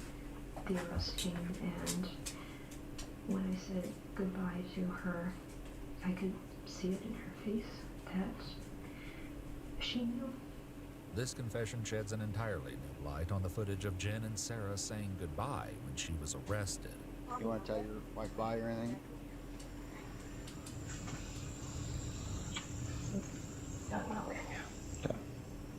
You had mentioned the bleach and vinegar on the rag. Okay. And then mentioned something different was put into the pot? Lye, some kind of lye mixture. Okay. And is that something you would have had on hand, or did she go out and purchase? That she did purchase. The head in the freezer didn't draw any attention because she had packed like vegetables and stuff in front of it, so it didn't look like it was anything. This is a horrifying detail. While Corey was still living in the house, Ryan's decapitated head was in the home, hidden just out of sight behind some frozen vegetables. The detectives take a quick break before returning to clarify a few more details, including the comment investigators initially made to Jen during her interview about Sarah painting with blood. So art for me is a coping mechanism. Oh my God. And I know that Randy and Eric had mentioned that there were two pieces in particular that gave people red flags. One was a painting of a sheep with that was done in blood, or some of it. That piece I had done prior to ever knowing about Ryan. That was a coping mechanism for everything that I'd been through with Corey. Sarah posted this drawing to her illustration Facebook page in June 2015, titling it Sacrificial Lamb. Though she created it a few months before meeting Ryan, it eerily depicted the lamb dismembered and decapitated. The other one was a mermaid holding a human head, and I know that people thought, or at least I heard that this was like showing like, look what I did. What Sarah doesn't mention is that she titled this drawing, Till Death Do Us Part. But that was also a coping mechanism, having to drag that around with me everywhere we moved. During the interview, Sarah also doodled a quick drawing of the saw they used to dismember Ryan. The elusive motive still needs to be clarified, and so detectives ask the haunting question of why Sarah and Jen didn't simply let Ryan leave the apartment as planned. The thing she said was along the lines of... Yeah, but that manifests, though, coping mechanism or not, though, like you cannot deny that, like the correlation in these thoughts and these things that already exist with this person, for them to like draw them and make that, it's kind of who they are as a person, though. Like if everything... Is that Bonnie?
Hold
on.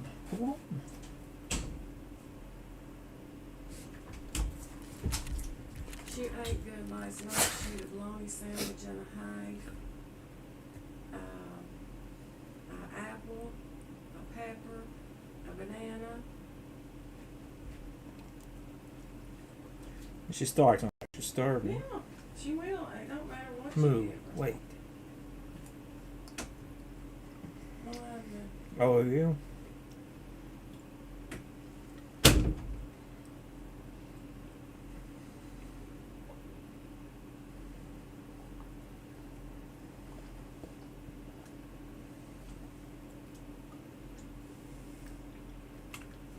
Shit.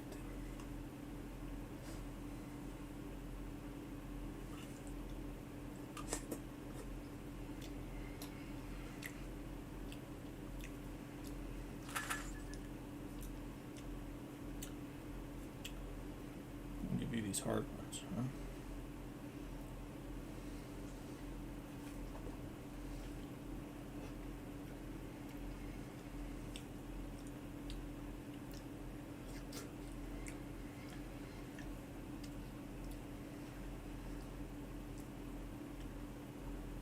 Uh-oh.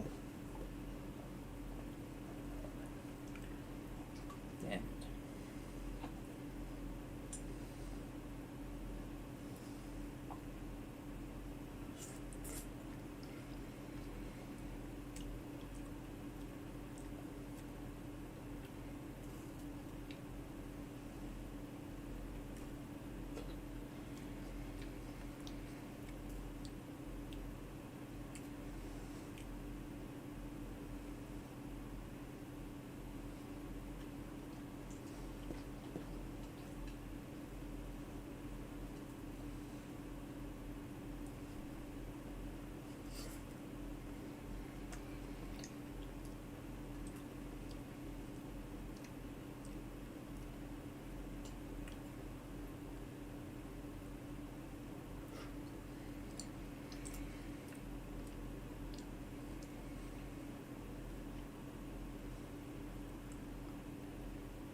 The last one, babies.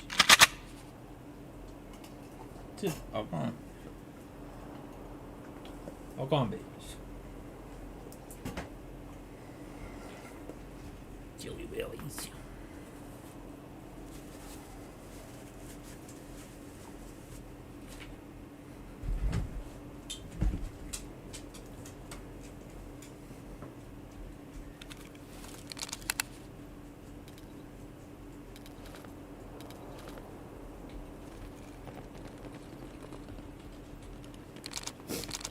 Russ Bookshort.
Could be the boss.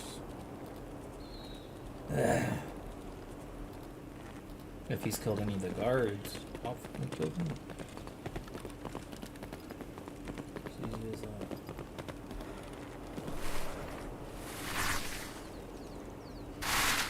No cash.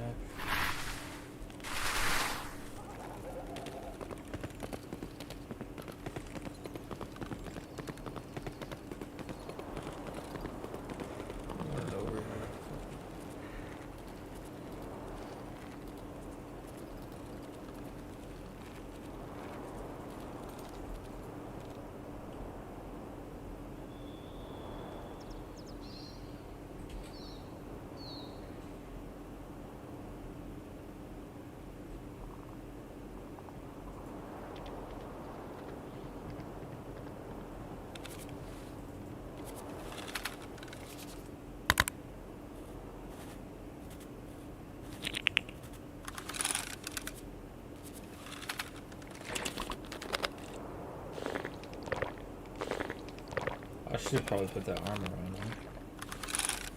Or at least that's something.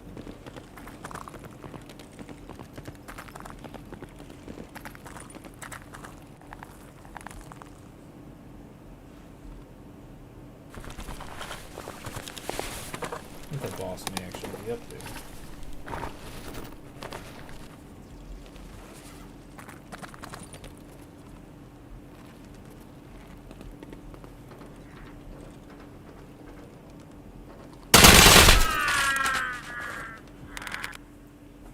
I think that was a guard. Killed me so fucking quick.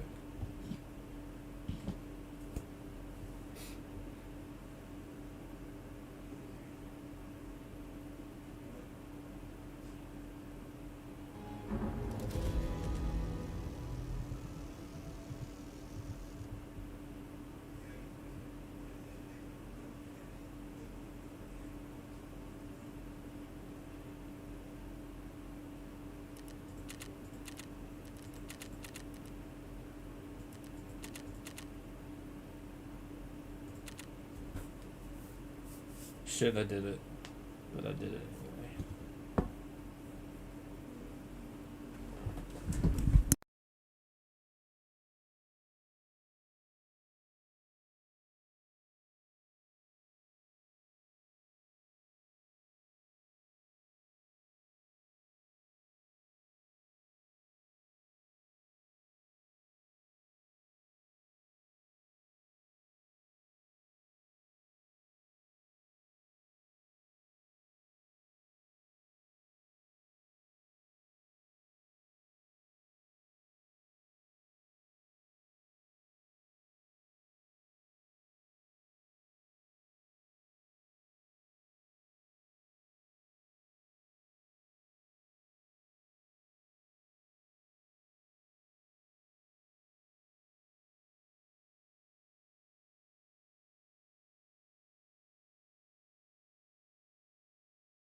Let me say, yo, you do a drawing, huh? And I was like, oh, I'll do a drawing for fun.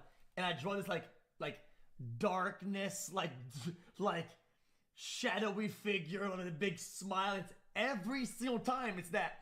Yeah, you can say, yeah, it's just art or whatever, but yeah, man, I mean, maybe I'm kinda dank, like I'm Someone kinda. like that doesn't deserve to be out in the world to ruin someone else's life. So, I think in some perverse way it was her idea that I don't want to go so far as to say she was dealing out justice, but she just felt very strongly that I saw the post. I'm not showing it on my own stream. It's just he weird. didn't So deserve easy to be cool. out there.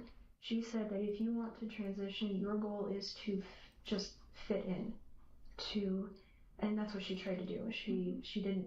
Cause somebody linked their fucking post or something like that, like on some social media. I'm not saying, I'm not doing that. No, I'm not showing it. These people don't need to be glorified or fucking whatever. Dude, I hate when we watch some of these videos and people say and do the things and people like relate to some part of them. I think it's socially damaging. You know, it sounds kind of crazy. This is whatever, right? When it's more personal, whatever. I think it's genuinely socially damaging. Point out anything. She tried to be as feminine as possible because that's what she wanted to be, was a woman. And so with people like Ryan who say that they're transitioning but are not. How's damaging? Last round of the day. Because it's the same thing that they do with mass killers, and I fucking hate, and I've been saying that for years, and it's not even some woke shit, this is the actual truth. There is actual, also, scientific backing behind that. Okay, bunch of psychologists said that, I've watched some documentaries about it. The way that they portray mass killers, and the way that they go into details about like their personal life, when who they are, they go, oh, this guy was, football, like fucking, a superstar. He would like to go outside and do I don't know, fucking woodworking. And then they go into doing like that, and people like pick certain parts, and he was also very bullied. People go, oh yeah, wait, hold on, that's kind of like me. Oh, is that like me? Wait, I also feel like that sometimes. Wait, and then there's some weird effect that happens, and it's just bad. It's an overall loss for everybody. Making the effort. There is no good behind it. None. Some killer is a killer. He's a fucker. He's a dumbass. He got bullied and he's kind of a bitch ass instead of just kind of moving on and doing good in his life like everybody else, right? He's like, say, I'm gonna rebel like a fucking loser that he is. And he did all that. That's how you present him. You're a loser. The person was a loser and decided to say, I'm gonna become a bigger loser. I'm the most loser. Boom, move on. Bothered her. She more commonly said things like, he's a disgusting human being, or the world would be better off without him. So that's why the fact that Ryan wanted to, but still looked and acted male, just really got under her skin. With this allegation in mind, investigators question why Sarah confessed to the crime initially. You said you were trying to protect Jen. I guess, why try to protect her at that point? What? That's what I thought about in hindsight. It would have devastated me to have to throw her under the bus and say, well, she was the one who did it. I guess there was a small part of me that thought if I took the fall for her, she would be okay. But thinking back now, I should have known with the look on her face that there was no point trying to protect her. She was going to do it anyway, with me or without me. As the interview wraps up, Sarah clarifies why she wanted to speak with the investigators again. I don't know if the prosecution knows how much detail about Naira. So I'm basically just hoping that at the sentencing, essentially the same thing that I told both of you. Just well, it's also annoying because these people are like the bottom of the barrel, because if you're done with somebody, you don't like something that they're doing and you're done with them, whatever, and you're not being harmed, they're not doing something to you, just let them go. Let them, what? I hate these people that feel like they have to do something to them or whatever. You're an idiot. Condensed a little bit. We'll be able to go on the record so that my side of the story and what actually happened will be out. In the end, Sarah's new version of Ryan's death did little to change her fate. In January 2022, Sarah Buzzard pled guilty and appeared in Mercer County Common Pleas Court for sentencing. She was sentenced to life in prison with the possibility of parole after 30 years. Warren, Ryan's father, had the last word. I just know now that, no one can hurt him anymore, and no one can hurt him now. Jesus.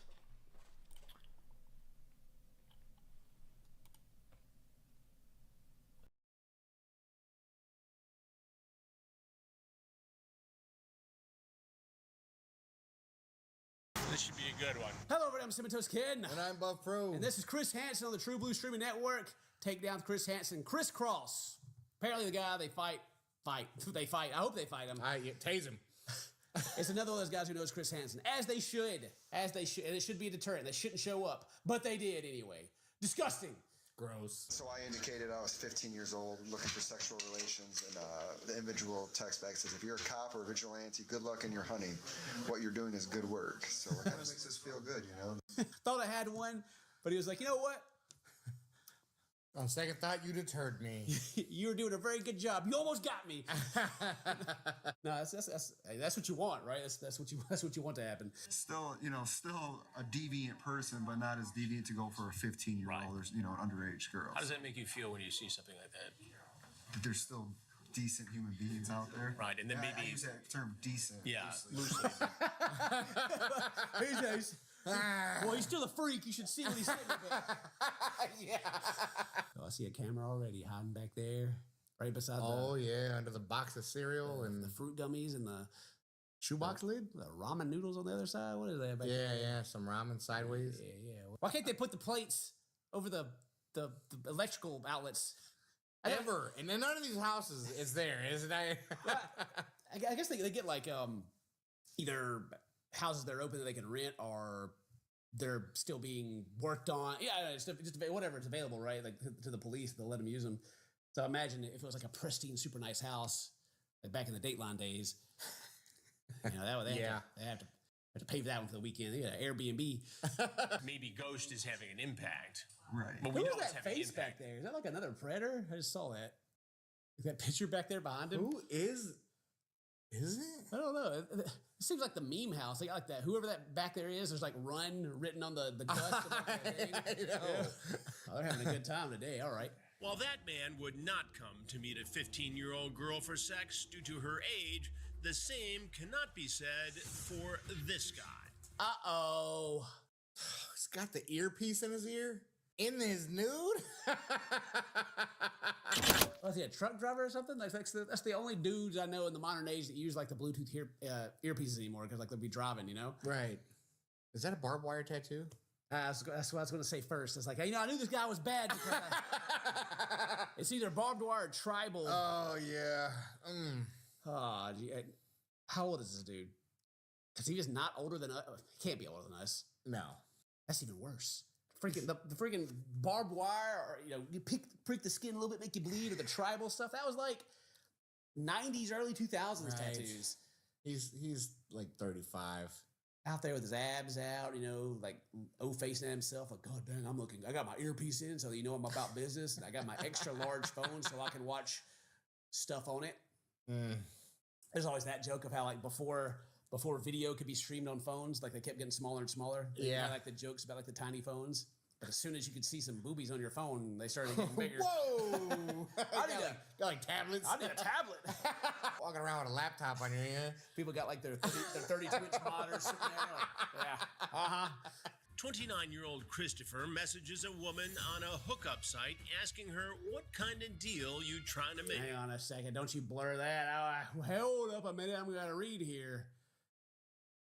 I see what you guys did there. You kind of left it open for a little bit. Nude, you want, reg with condom is 100. How far away? 20 minutes. This is another thing, like I've talked about in previous ones, that usually we don't go through the chat, because the chat, on almost everybody they catch, is way more graphic than you would assume by watching the interview. Right, yeah, for sure. They go through like the whole bingo list of I was here to save her, I would never do it. And then you go look at the chat and it's like, yeah, I'm gonna do all this crazy, dirty stuff to you. Here's a picture of my wiener and everything. Yeah. Christopher then asks about a threesome with the mother and her daughter. The mom says sex would just be with the daughter. When the woman, who is actually a sheriff's detective, tells him that her daughter is 15, Christopher acknowledges it's illegal. That's illegal. That's illegal right there. I mean, depending on what state you're in, paying for prostitution is also illegal. Oh, I'm trying to bang you and your daughter. Yeah, I gotta go back to that. But I gotta go back to that. God, that cop was right. You know, deviance. Dude, people, I don't know, is that a norm now? Like, do people do this type of stuff?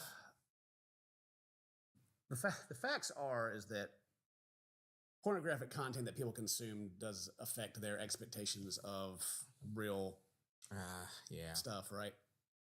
Like, not to get super far into it, but like there you can go on Reddit and go to different pages and see like guys talking about how they can't even like perform because the actual thing is so removed from what their imagination is. Right. Yeah, and like things that happen, like like the money shot, at the very end of the scene when it's over with, the thing that happens. That's not like that was a thing pretty much only in the videos, but like some people think that's a normal thing, which is crazy. And it's just like a power. It's almost like a derogatory thing. But anyway, yeah. And so now you go on the hub and it's like all the family stuff and like the stepsister and all this other junk. Stepmom. Yeah. And so from that, if this dude's consuming that kind of content a lot, it would make sense why his phone's bigger and why is he asking for this fantasy that he has. Because like what mother-daughter period is going to be like, yeah, let's like kind of do some incest stuff and also with you. Right. It's weird. Yeah, he's getting tased. Rather than ending the conversation like the man earlier, he asks for a phone call. Okay, here he is. Ready? No. Hey, wait, you're 15. That's illegal. Let me see if you're a cop or not. Yeah. Let me call you. Hang on. Did you know that's illegal? What's he going to say? I mean, age is just a number. My mom showed me your picture, and you don't look like a creeper or nothing. You look really cute. Oh, thank you. You're welcome. I try not to be a creep. No, I like it. I mean, I've had sex before. Yeah. It's only against the law if the police know, and they're not gonna find out. Yeah, all right. I mean, that's fair enough. She hit him. She hit him with every reply that people in our own in our own comment section has said whenever we watch a video about like a 30-year-old female teacher sleeping with like a 15-year-old male student. Right. The stuff that some people say in that is the same thing that she just said to him. Which in the context, it is illegal and it is wrong. But for some reason, when it's the other way, people make the excuses and it's like, yeah, cool. Good for that 15-year-old boy. Now he's going to have like a warped sense of relationships and go on and probably abuse women. Yeah, great. But anyway, so yeah, he's the moral compass in this guy is, well, it ain't illegal if I don't get caught. Yeah, she didn't have to pull his arm too hard. Twist his leg. She called him cute. He's like, oh, I'll be there. Well, cute, you say. I'm on the way. Only 20 minutes down the road. All right, bye. After the call ends, the ghost team and my team get everything ready and get into position. Was that a shoebox? Is that a shoebox lid? This guy was so close to doing the right thing and not. I mean, obviously, he's like the cop said at the beginning, like the right thing in the situation, I guess. Not getting with a minor, but yeah. But I mean, once they're in there, it doesn't matter, right? Right. Once they're in the house, too late. They've already showed up. Yeah. Well, even before that, I guess they've already had like the conversations and stuff, so it's already too late, right? But if you go down and sit down and like, you're like, is that a DSLR camera with a red light on right now? Is that Nikon? What is that? Hang on a second. What are you filming? As the rain starts coming down, Christopher arrives at the Sting House. Dude, I swear. They're memeing it up. They're trolling. They're going, yes, you guys you've taken it to a new level. That's what I'm talking about. I love it. We got so much to talk about now. Enter if you dare. I had run on in the dust. It's for Halloween. No, it's for you guys. Dude, I wonder if they're gonna have like on the walls when they walk in. Got him. Take a seat, pointing to the chair. Tired of this rain. I know, the rain sucks right now and it makes it so cold. Yeah, oh yeah. And I hate it because no matter what we do, we cannot get this house warm. No? No, we just got it and we're redoing it, so I don't know if it's the walls Dude, are I bad. swear. There's pictures of other predators on the wall. Isn't that one? I think that was the guys they called. I don't know if we've done that one. Isn't that one? One of the old guys. We did him, didn't we? I don't remember. I feel like I hope that's not like somebody else, like a producer or something for the show. But I don't know the guy at the bottom. That's the kid. Yeah. Who's the person that's literally sitting right back there behind the wall? That's the mom with another customer, okay? I like how they're talking about the weather and everything. Like, hey, I'm here to pay you to bang. They're like, yeah, it's cold, man. It's cold in this house, too, because we're not paying the electric bill to keep the heater on around here. So we're not doing that. As I make my entrance from the shadows, Christopher's reaction is one that surprises even me. How you doing? Good. Are you Chris Hansen? I am. What you ever seen? No way. Yeah. For real? Wow. Oh, are you Chris Hansen? No way. Bro, I watch your show all the time. I got a selfie, man. I got an autograph. Wow. Heck yeah, man. Chris Hansen. I just wonder if it's hit him yet, or if he's like, God dang it. I knew it on the inside, and just be like, oh. I am dumb. Oh, man. This is bad. Why would I have a bad feeling about this? Huh. Go ahead, sit down right over. Am I going to jail? Well, I'm going to talk to you first. Take your hands up, will you? I'm gonna send it. Spin around. Yeah, no problem. What's your name? Damn, Chris. Dang, the Chris Hansen. Wow. He's like honored almost. Yeah. What's your name? Damn, Chris. Chris. Yes, sir. And why are you here, Chris? Well, I was looking for a prostitute, I ain't gonna lie. Yeah. And then I just keep refreshing the page all day, and then I seen the mom, and I was like, oh, okay, we'll message her. Right. And then she messaged me back, and she's like, my daughter, and I'm like, what the fuck? Like, Oh, he's definitely here to save her. I think he's actually starstruck right now. Oh, yeah. Got me, but man, holy crap, it's Chris Hansen. I know. And as this goes on, I'm hoping it's eventually going to be all the, dude, you ain't gonna believe it, man. I'm here, and and it goes to, dang. Well, shoot. Guess I'm going to jail for a weekend. Right, the weekend. And how old was the daughter? She's at 15. 15? Yeah, that's why, I didn't even want to come. You didn't? No. Why not? Because that's illegal. Right. That's super illegal. I got a family at home. I got a 4-year-old boy. I got a girlfriend. Really? Yeah, I'm the breadwinner. You're the breadwinner. What do you do for a living? Carpenter. Carpenter. Yeah, I'm doing siding and windows over in Swartz Creek right now. Yeah. Yeah, I actually got to go back and get paid if I'm allowed to leave. Well, we'll talk about that in just a minute. He hadn't watched many of the shows. Maybe just the beginnings. I don't know. Did think the reaction was weird, but that does make sense. If he knows who Chris Hansen is, but he hasn't actually spent any time watching it, because he knows if he did, he ain't going nowhere. Right. He knows it's going down. He's done. Yeah, man. He's already setting up his I got a family at home. He's doing the same thing that they all do. He's setting up his I am needed elsewhere. Don't take me to jail. Feel bad for me, but in a different way, not a pity me way, more of a I don't know, like charismatic way, I guess. Sort of, yeah. It's not gonna work either way, but still, it's he's trying. It's new. I haven't seen this yet. I need to be loyal to my girlfriend and not do stupid shit like this, because she's a good girl. Right. And my boy, he's a really good boy too. So you have a child at home? Yeah, I got a 4-year-old boy. Tone has shifted to where yeah, man, got a really good family back home. I just wasn't thinking, even though she said how old she was, and then I called her and I thought about it for a while. Then she said I was cute, and then showed up. But I wasn't thinking.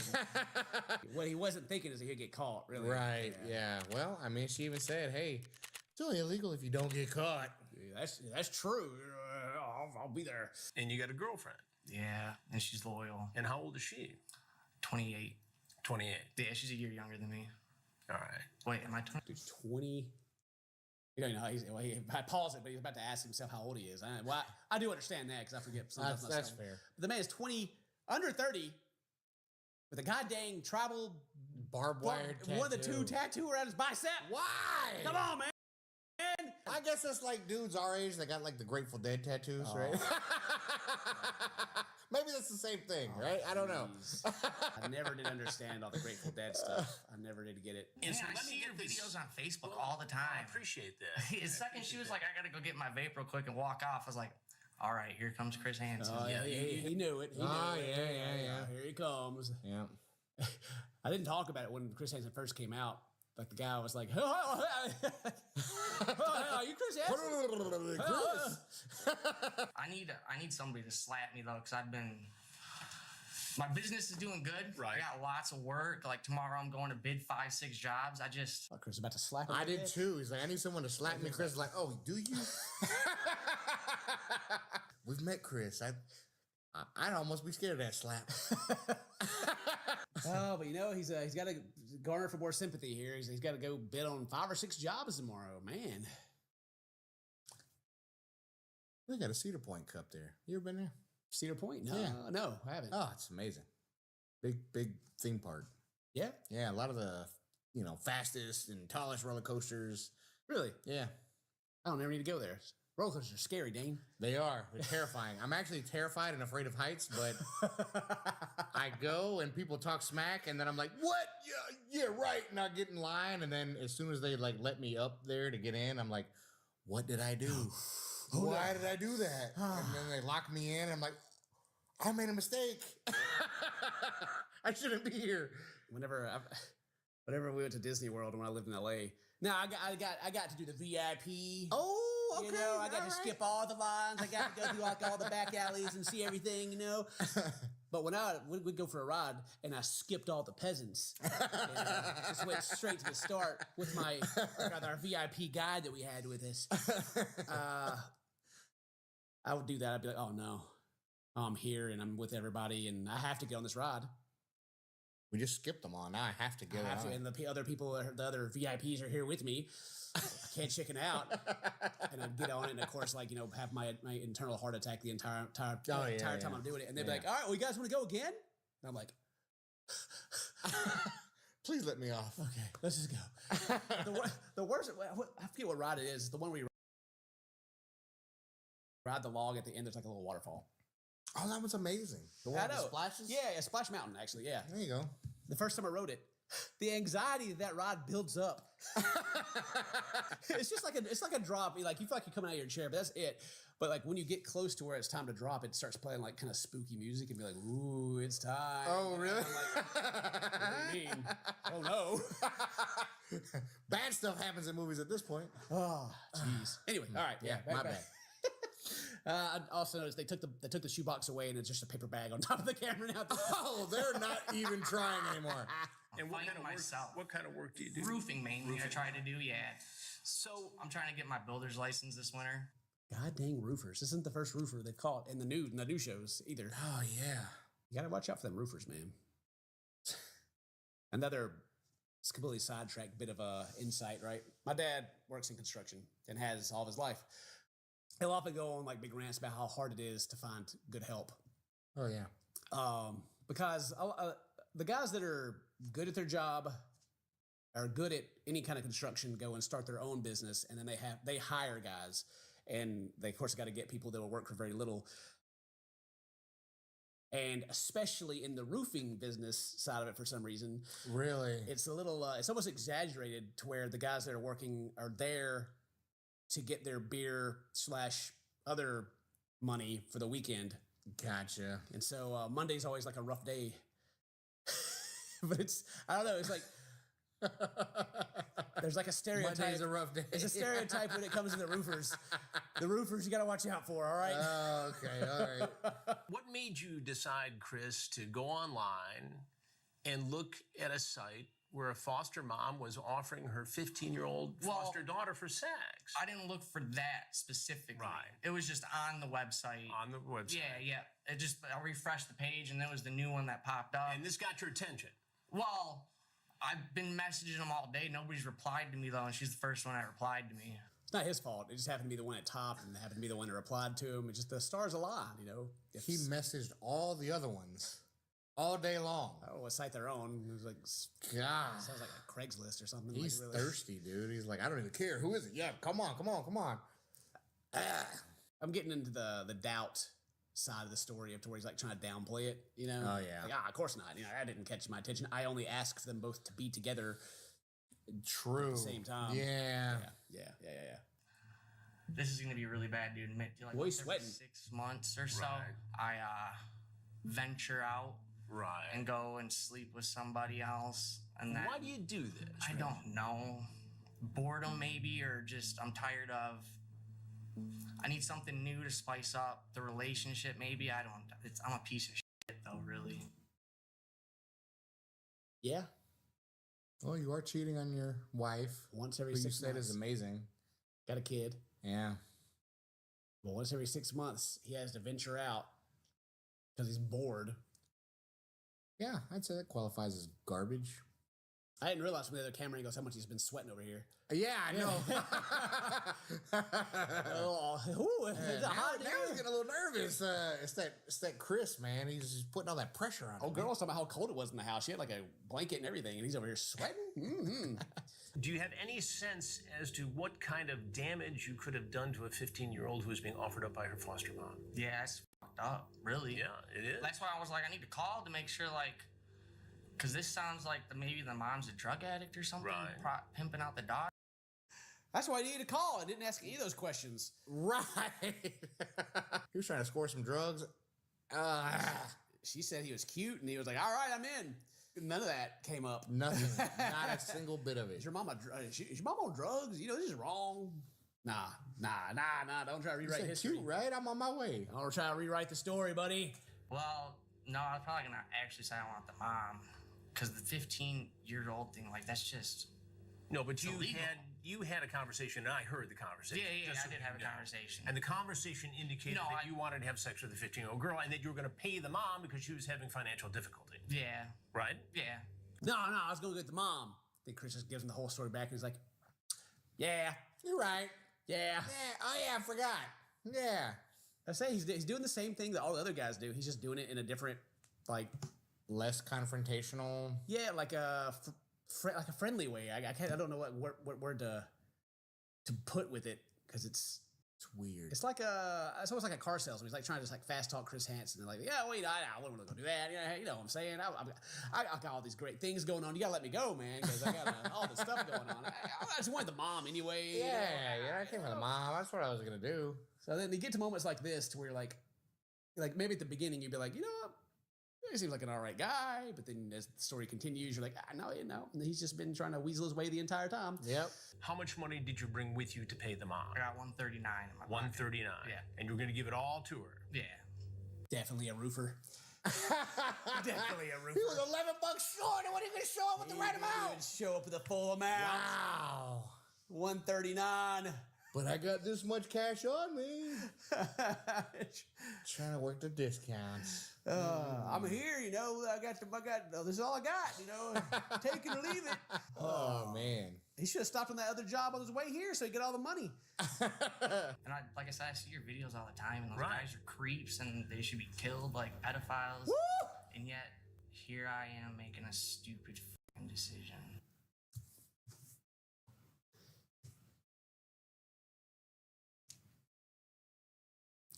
I bet they all kind of carry that hardcore stance against pedophiles until they realize they are that. I always see it as like a poor attempt at manipulation to being like, because he keep talking about how bad, like, oh, I'm such a piece of crap. Oh, I'm such a piece of crap. Oh, Right, you know, right, these right. guys are freaking awful. I've seen your show. These guys should be killed, you know, and here I am. Oh, it's like they think being more self-aware of the situation helps them in some way. Oh no, But it just makes it worse. It's worse. Yeah. It's totally worse. But a lot of these guys do it to where they're like, oh man, I'm awful. I'm so bad. Oh my God. And they like go through, like tell exactly what they did and why it's wrong. And you're like, and you showed up. Why, bro? If you're so aware of how wrong it is, why are you here and why are you even pretending like you should somehow be let go? Like if you're so aware of it and you still did it, there's even more grounds for the intent. You know? So I don't know. It's always one of those weird things. I feel like they're trying to like get sympathy and they're trying to be like, I agree, like trying to find some common ground of how they agree that they're doing the wrong thing and they're remorseful for it. But that's how you know I'm right, Chris, or how sorry I am. You know, I know I'm a big piece of garbage. It's like, oh yeah, that actually just makes you even a bigger piece of garbage. Yeah. Good job there, Walk buddy. right out there and get tased. My earlier stories. Oh yeah, they're all over Facebook on videos, and you just scroll down. Yeah. So What do you think of those fellows who are in the videos of my investigations? Fucked up. Yeah. Like the stuff that they do, the stuff they say, and like knowing the fact, like if I'd have known she was 15, I'd never even would have sent the picture. You know what I mean? Like that. You sent a picture of yourself naked. I know. Maybe I'm wrong, but I'm pretty sure the picture came after the age. Yeah. In the text, it did. Yeah. Yeah. And so, again, trying to be like, oh man, if I would have just known, I wouldn't even sent that. Man, I wish I would have known, Chris. I wish somebody would have told me. Like her. Or the mom. Yeah. I thought I was talking to the 45-year-old mom. You know what I mean? Well, you were, but you were talking to her about having sex with a 15-year-old daughter. Oh, okay. I see where he's trying to. I see where he's trying to find a little wiggle room. Okay, let me logic here for a second. He thinks he's talking to the 45-year-old mom about buying her daughter for sex, and so she sent, and they say the age 15, and then he sends the mom a nude picture, not for the 15-year-old girl that they're talking about him getting. Oh with. yeah, exactly. That was for the mom. That's for her. That's just for being polite, you know. That's just good businesswoman. Yeah. Yeah. Well, thanks for setting this up here. This is me naked. Gross. Jeez. Yeah, that makes sense. Sure. So what would have happened, Chris, if you had walked in here and... That makes sense. Sure. So this is me naked. Gross. If you had walked in here and I wasn't here, and there was a 15-year-old girl, and I probably would have felt guilty, really guilty, like, because it's just guilty before you had sex with her, or after you had sex with her, or while you were having sex with her. The whole time. The whole time. Probably. But you were going to have sex with this girl. Probably during all of it, Chris. To be real, man. Yeah. I'm going to say he's caught up in the moment. He's trying to figure out how to get out of this, and he didn't really think about what he just said. There's no way. Or maybe he did. There's no way. Well, you know, Chris, before we got it on, I'd have felt guilty. While we're getting on, I would have felt guilty. And afterwards, I'd have still felt guilty. You know what? That's why you know I'm a good guy, Chris. Just let me go. I would have been guilty the whole time. With my freaking Hollister hoodie. And you were going to have unprotected sex with this girl. No, not unprotected. I don't do unprotected with anybody So you besides brought my condoms girlfriend. with you? No. I was hoping she'd have one. You were hoping Because she'd usually every time when they post on the website, they always have condoms. They always have condoms. Yeah. He knows. He does this every 6 freaking months. 6 months. Yeah, they always have protection, which actually makes sense. But yeah, what if they just didn't that time? You know. Also, like, he also said he stays on top of the new messages that come. You know, like on the forum or whatever he's using, like refreshing. Yeah. So like, it feels like it'd be more often than 6 months. Like, oh, that sounds like a new one. You know what? I'm feeling pretty thirsty. I'm gonna get on there and start refreshing. Yeah. Okay. 30 minutes an hour? No, not 15 minutes. 15 So I got minutes? to get back to Just- work. just a quick- So I still got to get paid. Yeah. Yeah, for the work I did yesterday and today. Because I'm subbing out in the trailer park, doing the siding and windows for 'em. Got it. Yeah, I still gotta go, man. You know, I gotta get out of here, Chris. Come on, man. I still gotta get paid, man. So what do you think should happen to you, Chris? I don't know. It's like technically, have I even done anything illegal? Oh, yeah. I have. Oh, yeah. Oh. I can't afford this right now. Oh, cameraman came out right now. There it is. I love it. Technically, you have done something illegal. So say he's again my armchair psychology I like to do when we're watching these, like have I even really done anything illegal? You know, it's like been in the back of his head. It's like, oh man, I really gotta get out of here. It's like, oh man, I can't really afford this right now. Oh, you know, what should happen to you? Ooh, I don't want to say because I don't know if anything should happen to me yet. Right. Because if you go back from what he said earlier, he should be killed. He should be killed. Jailed, killed, murdered. Those are awful pedophiles. Yeah, he's what an awful person. What a stupid thing that he did. But now that you're asking, oh well. You know, you should probably let me go. Matter of fact, I gotta go because I gotta get paid. So yeah, and I can't afford my financial troubles, my family back home. Chris, you got to let him go, man. He's aware of how bad he is. He's so much remorse right now. You can even tell because when he doesn't say, "Oh, yeah, man, oof, I feel bad for what I potentially could have done." No, he just can't afford it. Right? Yeah, he just can't afford it right now. But he can afford the $139 to come here and. Well, he couldn't afford the whole 150, Ken. It's true. Got so much work too that I gotta get taken care of, and was it worth it, Chris? No. What do you say to your girlfriend? I have no words to say to her. I'm a piece of shit. She should leave me and find a better guy. And in terms of your punishment? I don't know. I mean, what am I to make of all this? Oh, look how ashamed I am. Oh. He's just hiding his face from the camera over there. Like, really though? I don't know. She should leave me. She should do all this. Oh yeah, she should get out of here. But what should happen to you? Ooh. You should still let me go, Chris. Oh man, I got so many things I have to take care of. Though. Yeah, man. So much responsibility right now. I started on that house. So he's gonna have like half a deck, half a roof. You know, he's busy. He's a busy man. Don't you feel bad? You were ready to go, right? Yeah. Well, a little backstory. There's a chick that works in the trailer park, and me and her have been talking all day. Yeah. And we were gonna have sex, and then she got pulled and is working with the boss now. So that's probably what also helped me lead to this stupid decision. Was it was already on my mind, and then. So how old is the girl who worked at the trailer? Oh, she's like 40. 40. Yeah. So you're all jazzed up about maybe having sex with this 40-year-old, and when that. The last ditch story effort of like, it's still not his fault. It's the 40-year-old at the trailer park that got him all thirsty and hot and bothered. And he got on, it's been about 6 months since last time he's did this. So he got on his favorite website and started scrolling. And finally, you know, someone answered him within the time limit that he had. And they were 15 minutes away.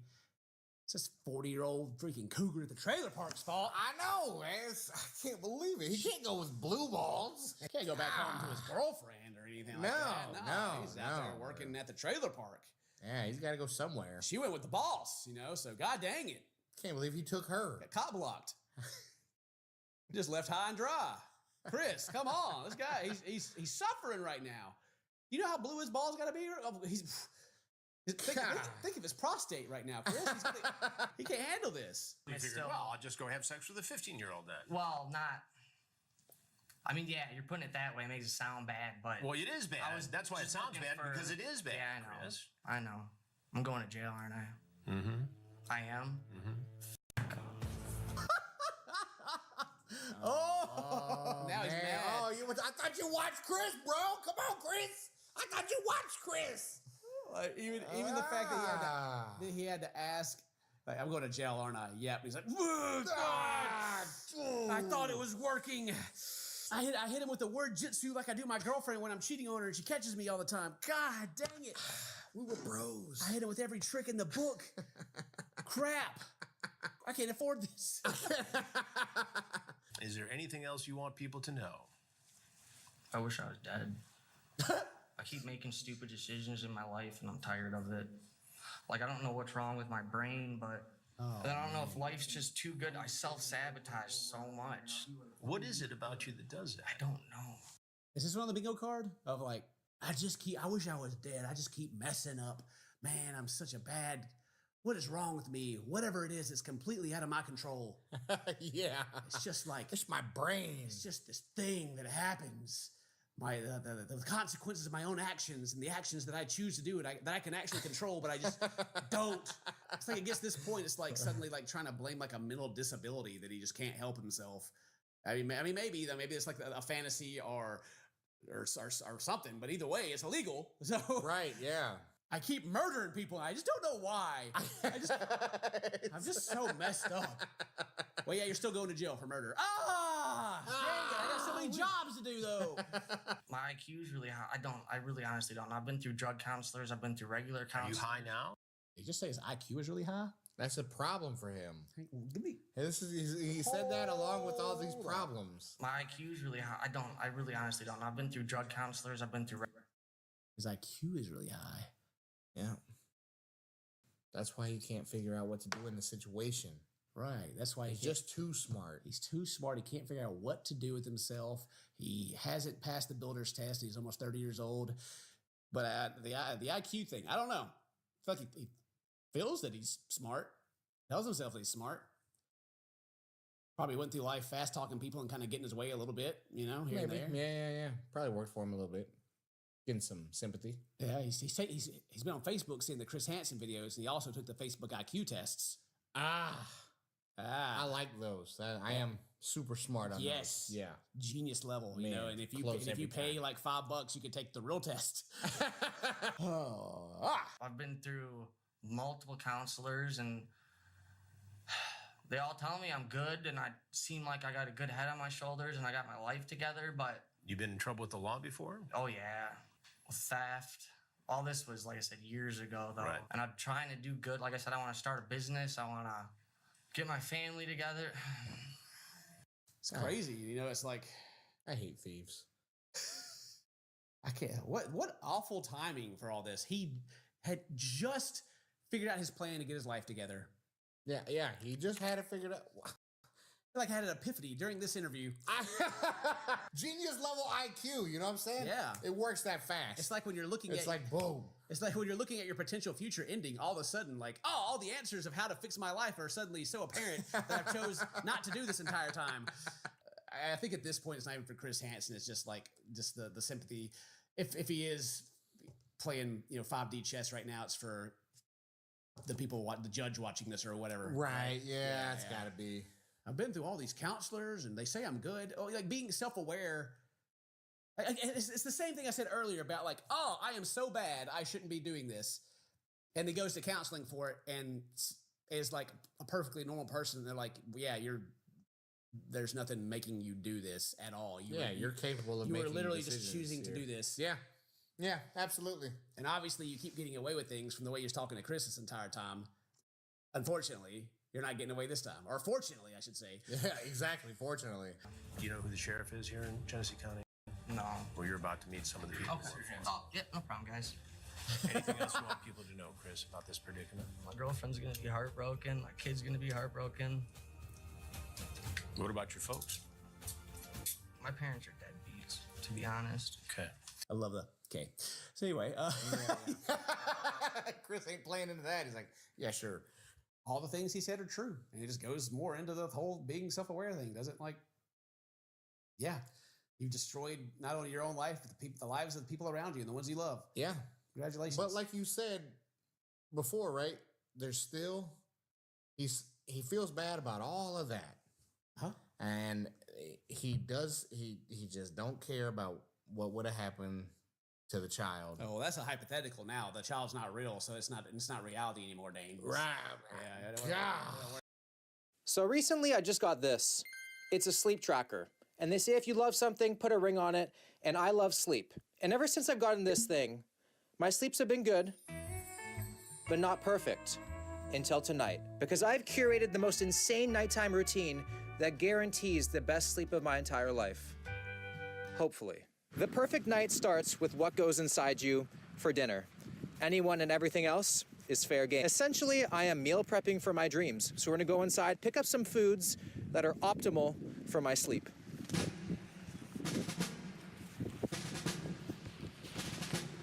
Even before this grocery haul, I got myself prepared for the perfect night's sleep by eliminating caffeine after 12 p.m., getting my workout finished earlier in the day, and unfortunately, no naps.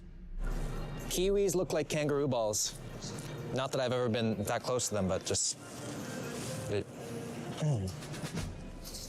I feel like the only time food has ever helped me sleep is when I eat myself into submission. So, in theory, a 10-pack of cinnamon buns should knock me out just as fast, but I have a feeling we're going more for Sleeping Beauty than food coma.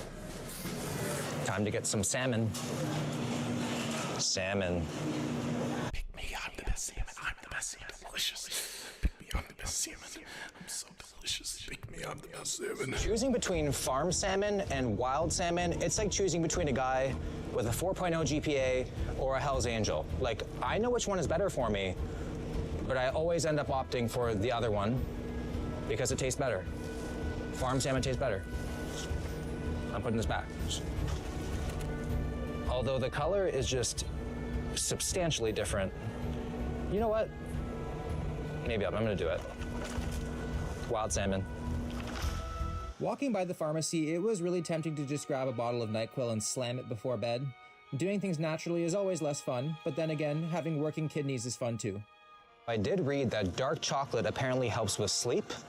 However, there's also caffeine in it, so I'm not really sure what to do because I'm either gonna sleep like a baby or stare at the ceiling the entire night.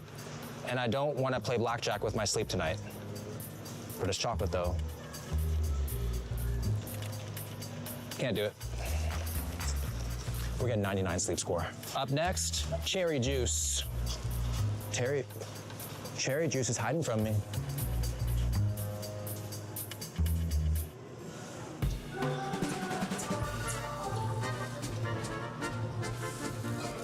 Tart cherry juice, equipped, $11.99. This stuff ain't cheap. Definitely a lot more expensive than lean, but hopefully just as effective. If you don't know what lean is, it's what the rappers drink. Flexing on all the insomniacs right now. To complete the most wholesome basket I've ever put together, I grabbed some unsweetened almond milk and some white rice, then headed home to cook the ultimate dinner, scientifically designed to knock me out faster than a rag of chloroform. Let the sleepy time feast begin. In theory, this meal should be so powerful at making me want to sleep that each bite risks turning me into a narcoleptic. Also, as you can see, it is extremely early. It's not even 5 p.m. and I'm having dinner. Is that giving me anxiety? Yes, but there's a reason for it. Apparently, the earlier you finish eating, the lower your heart rate is before bed, which helps you sleep better. I feel like I should be coming straight from a shuffleboard game, eating so early. Like, has happy hour even started yet? I have a feeling by 9 p.m., this mouth is gonna be in some trouble, which is exactly why I always chew gum in any locker room. We have quite the odd meal: salmon, rice, fruit, tart cherry juice, kind of like a meal parents would make for their kid as the last resort before sending them to fat camp. But I'm starving. Oh. It kind of reminds me of that fake wine I would drink as a kid, pretending to get turnt on New Year's Eve. I love salmon, but that is not how I got the nickname, the fishmonger.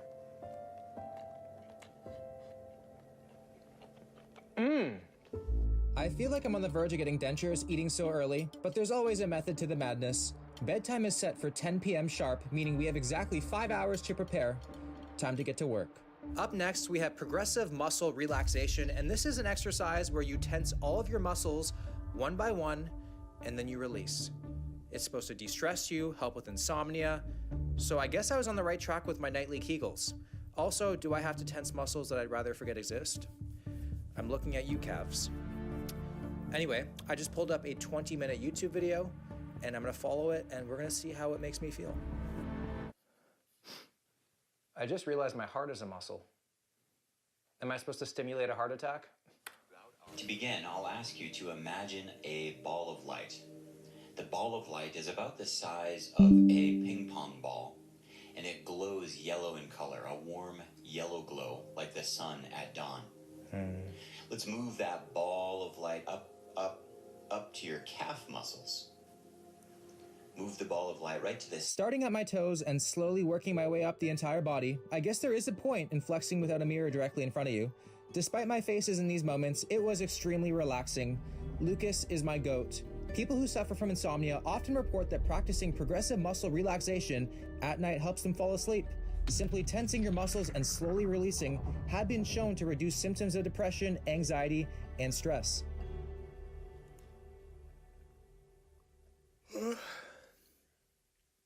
Wow. That was a genuine yawn. That wasn't fake. I feel nothing. I feel de-stressed.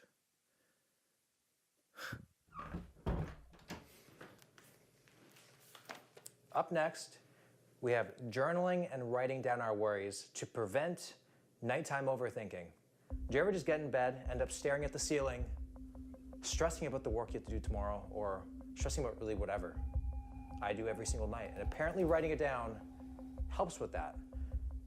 And when I'm home alone, I usually have two worries. The first one is someone's gonna break in, and that someone is not gonna think I look like I lift. And I just wanna eliminate that thought as fast as possible. So,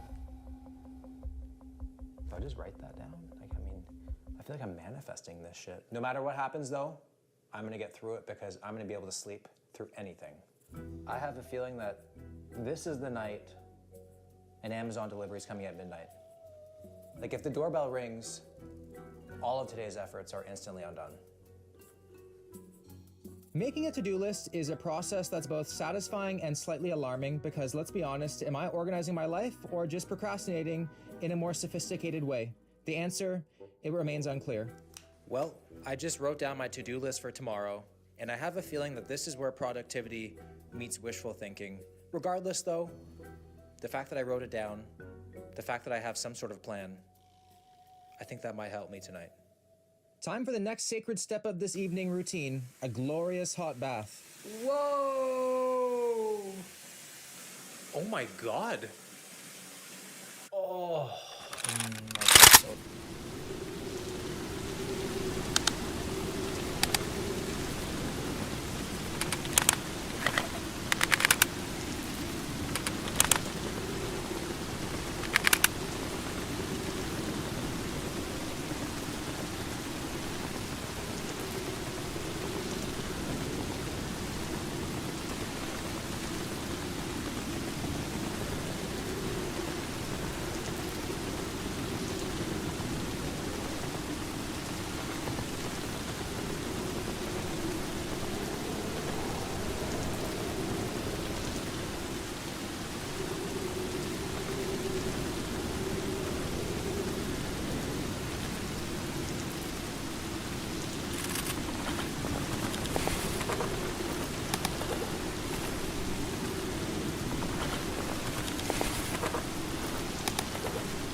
yummy right now. A nice hot bath with a flavor bomb. Vegans can't convince me that lobsters don't enjoy any of this. But what looks to be a Chernobyl spa treatment is actually a magnesium bath bomb with some eucalyptus in it. And I'm smelling hella mint. It doesn't claim to have mint in it, but nothing gets by these things. I smell a Sunday roast on a Wednesday. But overall, it's 4.7 stars for this bath bomb, so I got high hopes. And we're having the bath 2 to 3 hours before bedtime.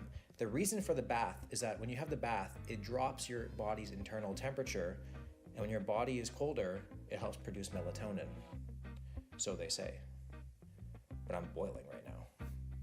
This bath is perfect. It's so relaxing. You know those guys I was worried about breaking in? At this point, I think I'd just scoot over and be like, fellas, grab a loofah. There's enough space for everyone. However, I am starting to feel something I wasn't expecting. I'm putting so much pressure on getting the perfect sleep that I'm actually starting to get a little bit of bedtime performance anxiety. Like I'm so nervous that you would think that Shaq is waiting in bed for me. So I have a feeling that my sleep score is either going to be perfect or awful. No in between. Because I've just been so focused on myself and de-stressing and calming down, I've had no desire to go on my phone. The vibrate function is too weak anyways. And let's not even talk about how hungry I am. Usually this is when I have dinner. It's 7:19. I haven't eaten for like over 2 hours. I'm so scared to try to go to sleep. I think it's gonna be a battle. But I might be proved wrong. There has to be something to it. It just makes no sense. Another benefit of the hot bath is that once you get out, it makes you look way leaner and more vascular, which just makes you feel better about yourself when you go to bed. In my dreams, I'm rarely the hero. I'm more of like the comic relief that gets eaten first. But I don't know, man. This might change things right now. What? It is now time to get the sleep environment ready. Time to turn this into the ultimate sleep paradise. Welcome to the best ever one-man slumber party. I don't know if I want to go to sleep or invite the boys over for a pillow fight. Let me show you around. Nothing sets the bedroom mood quite like proper fire safety, and I've taken many, many risks in the bedroom, but candles is not one of them. We got the fake ones there, up on the backboard. It's so cute. Over in the corner, we got the star projector going. Apparently, the subtle movements of the lights can help soothe you to sleep. And I can definitely see that. When you just stare up in the sky, it just makes you realize how small your problems are in this world. Whoa. Check how neat this thing is. It's not fire, don't worry. It's just smoke. It looks like fire. But it's a diffuser, and I put lavender in it. And apparently the smell of lavender de-stresses you and helps you go to sleep. Just put a few little dashes in there. Smells like a nice, very personalized spa experience. I was literally so excited for this little sleepy paradise I created for myself. I feel like a fairy, and this is where I belong. We're closing in on bedtime. I also set the house temperature to 65 degrees. I live in Canada. If I wanted to live in an igloo, I would just do it. That's like the perfect temperature for an animal that's capable of hibernation. It's been a while since I've slept in the fetal position crying. So we're gonna see how that goes. Definitely not gonna be expecting any sort of morning wood with that. But one thing's for sure, I have no excuse not to have the perfect sleep. I feel like I'm one yawn away from a coma. I just feel like my dream is gonna be so interactive and deep in more ways than one. But we're not done yet.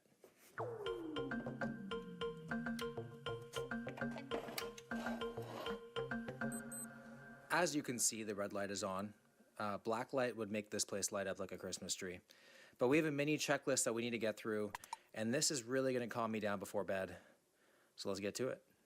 Next up was to put on some white noise, but apparently brown noise works just as well, and I felt inclusive. Unlike white noise, brown noise has deeper, richer tones that some people find soothing before sleep. The brown noise kind of just sounds like my vent's broken, but I don't mind it. I do find it kind of relaxing. Next up on our checklist is to read. I don't read. It's not that I can't read, I can read. I just don't enjoy it. And it's a bit too late to watch the new season of Squid Game. So we're gonna jump on to the next one, which is going to be legs up the wall pose, which is a yoga pose that helps calm the nervous system and reduce physical tension before sleep. I'm not used to my ankles feeling cold when I got my legs propped up like this.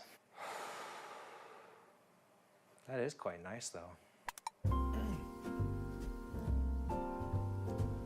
It's 9:30, 30 minutes to bed. I look like I should be on every single watch list right now. I'm looking like Dahmer at Woodstock. Speaking of Dahmer, nutmeg is actually a natural sedative, which explains why my uncle had so many bake sales. We are actually gonna make a pre-bed cocktail, if you will, which consists of the nutmeg and some warm almond milk because it has high levels of tryptophan and magnesium. Let's do it.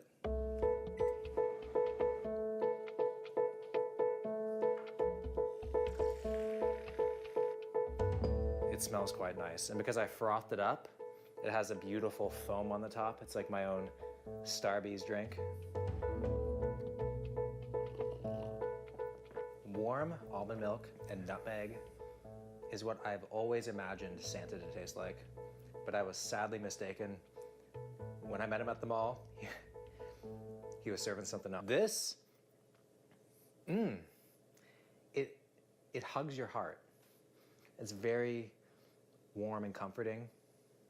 And you know how I know what I'm doing is working? My brain feels heavy. It doesn't usually feel heavy before bed. Like it's ready to rest. Like I really want to go to sleep. I'm almost starting to slur my words. But I'm gonna take my time with this, savor the nut. And right before we go upstairs, I'm gonna take my supplements. Supplement-wise, I'm taking this magnesium drink called Natural Calm, and then a full dose of melatonin.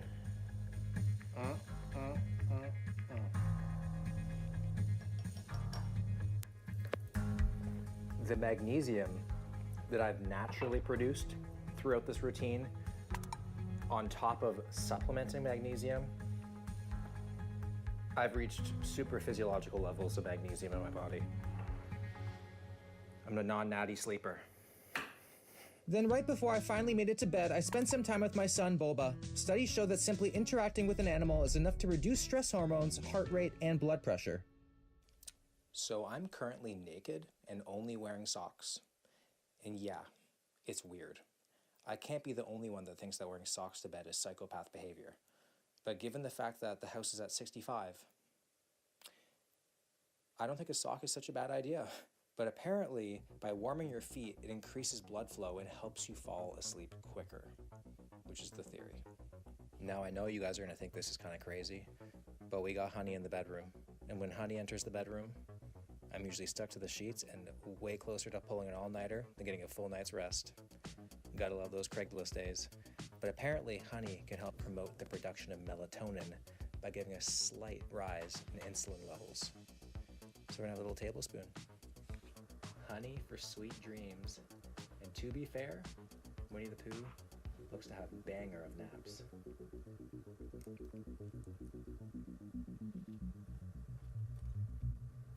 The last thing I'm going to do is the count to 300 technique, which is supposed to help you get out of your head while you're trying to fall asleep. Now, I thought it was for something else, which explains why I only ever got halfway. So I'm just going to go lie down, start counting to 300, love a little mental marathon before bed. But I really think I've done everything in my power to set myself up for the perfect night's rest. So now we just wait for the long-awaited score. I'll see you guys in the morning. 1, 2, 3, 4, 18, 19, 20. My dreams were vivid that night. I had a dream of donuts. I mean, I usually always do, but I think it's from the nutmeg in the drink. I also dreamt about Shaq. At least I think it was him. I was facing the other way. Maybe his presence in my dream is supposed to symbolize strength and success. It's crazy how I brought him up in the bath and it just carries over. Then, because I've been playing the Nintendo Switch Mario Kart for so long, I dreamt I was actually in the game, with Katie and Boba, of course, and it turns out Nintendo World is actually coming to Orlando this year. What kind of prophetic fever dream is this? Good morning, everybody. It is 7:37. I just woke up. I feel like it was a good sleep. I also did not get up to go to the bathroom once. Usually, I get up at least twice. All right, everybody. Time for the moment of truth. Let's open this app. Updating. That line cannot move fast enough.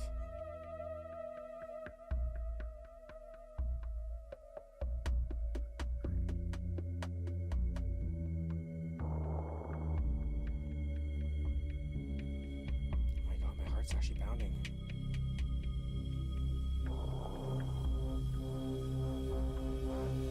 What? You know when you plan the perfect date and then all you get at the end of the night is a kiss on the cheek? So then you have to go home and rub one out yourself. That's how I feel right now. I feel like I put so much in to this perfect sleep, and all I got was a readiness score of 86.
and a sleep score of 90.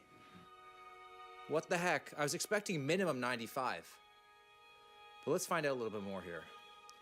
Sleep optimal. Sleep efficiency, 93%. That's pretty good. I didn't even get grades like that in high school. Total sleep, 8 hours and 17 minutes. Resting heart rate was a little bit high. I think that's what affected my score overall, to be honest. Everything else looks pretty good. REM sleep, 2 hours and 9 minutes. Deep sleep was pretty good. And now take a look at this. I went to bed right around 10:30 and I was lights out until like 6 a.m. There's no white in between that period. Again, like I said, I usually wake up to go to the bathroom. Nothing there. So that's definitely not like me, which is a pretty good sign. Overall, I'm happy with that. Readiness, something in the air. Let's take a moment to breathe in the refreshing scent of supremely optimal readiness. I feel like I'm one of those people that I could feel great, but then I see my score and then I will act in reflection to my score. I felt like a 95 readiness, but now I'm down to an 86. I think I'm gonna need an extra cup of coffee. Everything looks pretty good here. I don't know where the 86 came from.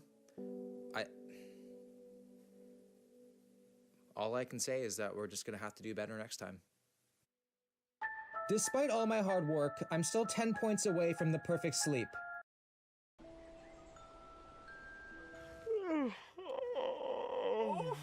Honey, you look like shit. Yeah, I haven't been getting very good sleep. Oh, really? Have you been having nightmares or something? Actually, yeah, I have. The same one every night, which is weird. Oh, well, why don't you tell me about it? Well, it starts with a truck just on this dirt road.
Зачем, блядь, черт?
Ёбана, все отбили на.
Winslow, hold that thought.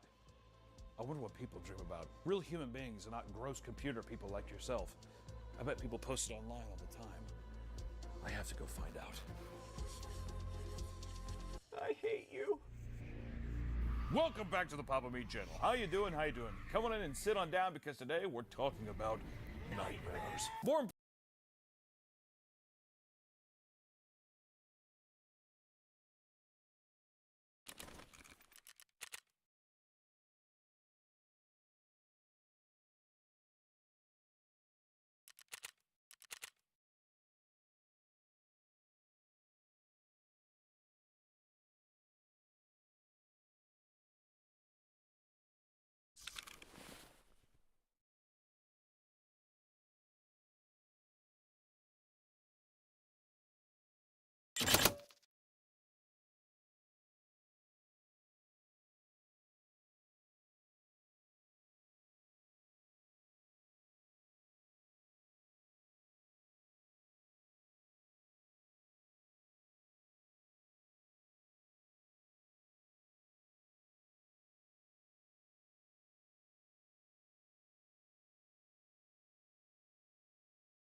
Importantly, we're talking about people's nightmares online. It's pretty funny. People post their nightmares all the time. I love hearing about people's nightmares because mostly they're chaotic and stupid. What other crazy things can your mind do? It just simply tortures you. It's our fears manifesting themselves into our subconscious.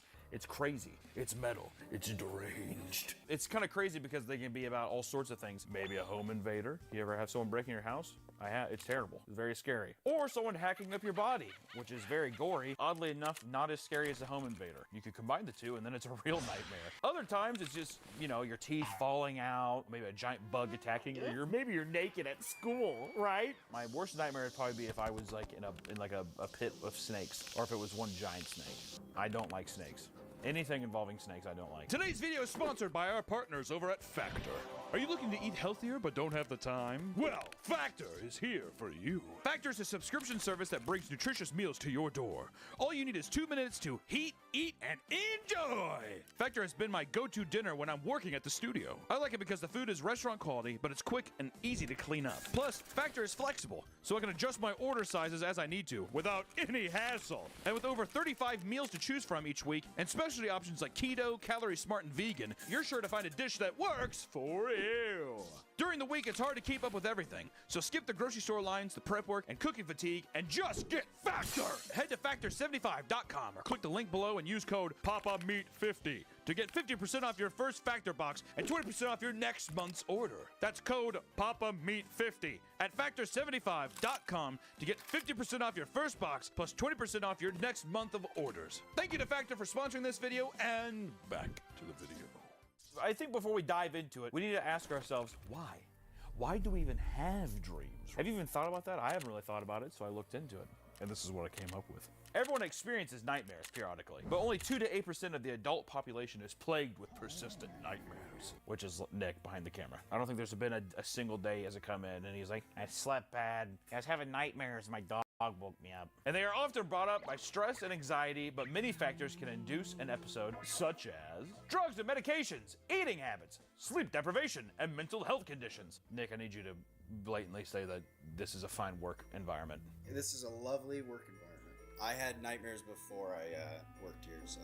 You could have not have said that with more uncertainty and like it was more of a script. People are gonna think this is a nightmare scenario. In the past, nightmares were considered a source of bad energy, and people who had them were in desperate need of spiritual cleansing, which I'm asking the viewers now. Is that you? Are you that person? Go with Christ. Light up some sage and put on a Shannon Blake song. Other people consider bad dreams a premonition for things to come. Which actually, coincidentally, the word mare in nightmare comes from an old Anglo-Saxon term for goblin, old hag, fiend, or demon that would sit on the person's chest, cause them to have bad dreams. And then also, Adam, you know Adam, the one from the f***ing Bible. Adam's first wife, Lilith, was the original nightmare. Lilith means night monster or night hag in Hebrew. I like that. I'm gonna start calling my wife Lilith. She's a raven-haired demon who preys on helpless newborn infants and seduces unsuspecting men using their wasted seed to spawn hordes of demon babies. This is also the origin of the succubus. Huh. A nice little succubus, why not? There's a similar story in the Epic of Gilgamesh where demons hunt pregnant women, kidnap newborn infants, and have wild sex with men after pinning them down. Dude, I need to read me some Epic of Gilgamesh, dude. The most common themes in dreams, it goes as followed. Showing up late, losing teeth, having insufficient clothing, you know, being naked in school. I never understood that. Why would I care? People see that I have a small cock. I didn't f***ing grow my dick, dude. It's not like I was like, oh, I thought I was supposed to buy a big one. Feeling trapped or unable to move or make noise. Realizing that you are about to crash a car, falling down, missing a flight, forgetting one's luggage, showing up unprepared for a presentation. Before we dive into all the internet's craziest nightmares here, I think it would be a good idea to have the man who runs the camera, the man behind the camera, he's laughs like an old woman. He's gonna come out and tell you some of his dreams, because if I have to endure it every day, so do you. So Nick, come on down. Hi, Hunter. Hey, Nick. Hi. Okay, so we're doing a video about the nightmares, you know, so. Yeah. Why don't you tell people about just a couple of your nightmares that you've had recently? So I keep a nightmare journal because they have it so often. I had a dream where I was walking with my brother my parents and my other brother were outside for some reason. Then like I clicked the mouse and then my 17-year-old dog fell from the roof and exploded on the pavement. What do you mean you clicked a mouse? I was probably at my desk and I was just like, probably like trying to do something. Oh, so your dog exploded. Yeah. And it was very sad. I cried in my dream and I woke up probably sad too because he's 17 years old. We'll show a picture of him. He's beautiful. That's what we should do. This dog needs to be put down. No. Imagine being a dog what's wrong with it? He's blind? He's blind. He has no teeth. He can't hear. So he's deaf, blind, and dumb. It's Helen Keller, the dog, who's lived way past what he should have lived. Did we put down Helen Keller, though? She's a human being, Nick. Okay, well. Says, I had a quick sleep paralysis dream. I don't remember much. I was chewing gum and it was sticking to my teeth. It was so sticky that I couldn't get off my teeth, and when I tried lifting open my mouth, I could feel my teeth being pulled out from my gums. I stuck my finger in my mouth and tried scraping it off, but to no avail. I only remember the tail end where I couldn't move and everything was pitch black. For whatever reason, I decided I wanted to kill myself so bad I held my breath.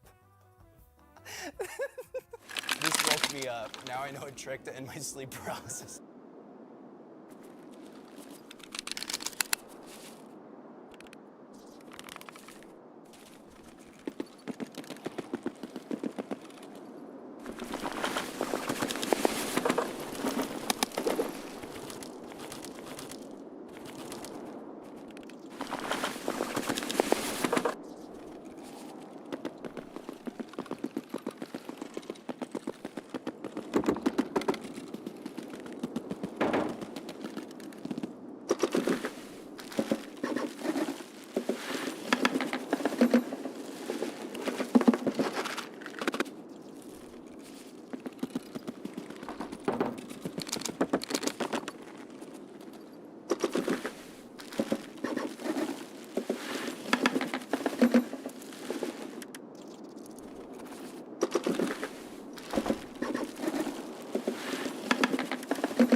dreams. I always forget that you have sleep paralysis. Also, I believe the reason I had the gum bit was because of my clear braces in my mouth, so I like clear cracks. Oh, I see. I think in the dream I was so depressed because I was like, oh, I'm ruined, my teeth. I might have sleep apnea because... you definitely have sleep apnea.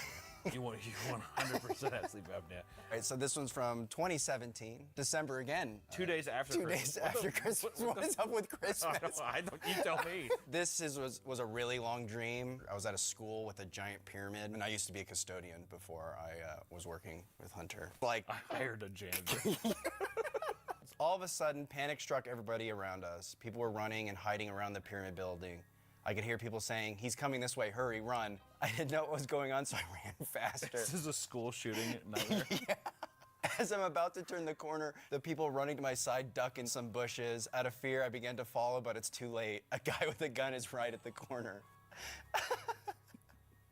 My heart stops as I slip and roll into a bush. My whole body freezes as I lay face up on the bush, hoping this guy doesn't shoot me. He's staring right at me. He's got a snapback hat turned to the side with sandy blonde beard and saggy pants. He then points his gun at me and shoots me 3 times in the chest. I hope he doesn't shoot me. I'll immediately shoot you in the chest 3 times. At first, I don't feel anything, then a warm sensation slowly washes over me as the blood begins seeping out of my wounds. I clutch my wounds thinking I can hold in my blood and stop myself from bleeding out. My vision becomes to blur as I lay there telling myself I'll be fine. I love the idea of a guy getting shot and he's like, I'm gonna be fine. I'm gonna be fine. Holding his chest. Finally, he looks at me. He sees I'm still alive. He begins to circle around the bush. For a second, I believe he's about to walk away. Suddenly, he points his gun at me. In this moment, I lose all hope of surviving. He aims his gun at my knee and pulls the trigger. Sharp pains surge through my body. He points a piece at my crotch. What are you processing in your head, dude? Still thinking I'll make it out alive, I foolishly guard my believing that'll stop the bullet, or at least stop him from shooting. This does nothing. He shoots my off. That's my dreams. Harry, you want to come down and say one of your dreams?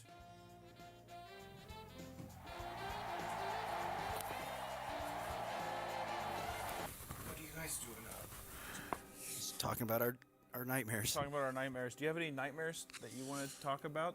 I usually don't have nightmares, but I have had sleep paralysis a few times. It usually actually happens during naps. A couple times I thought I died because I felt my whole body like shuddering, like a takeoff of a rocket, and I just shot up straight into the air, and then everything went white, and then I kind of woke up like gasping, and I thought I died. It was very scary. No, I'm in sleep paralysis, and you just sit there and you kind of just wait until it releases you.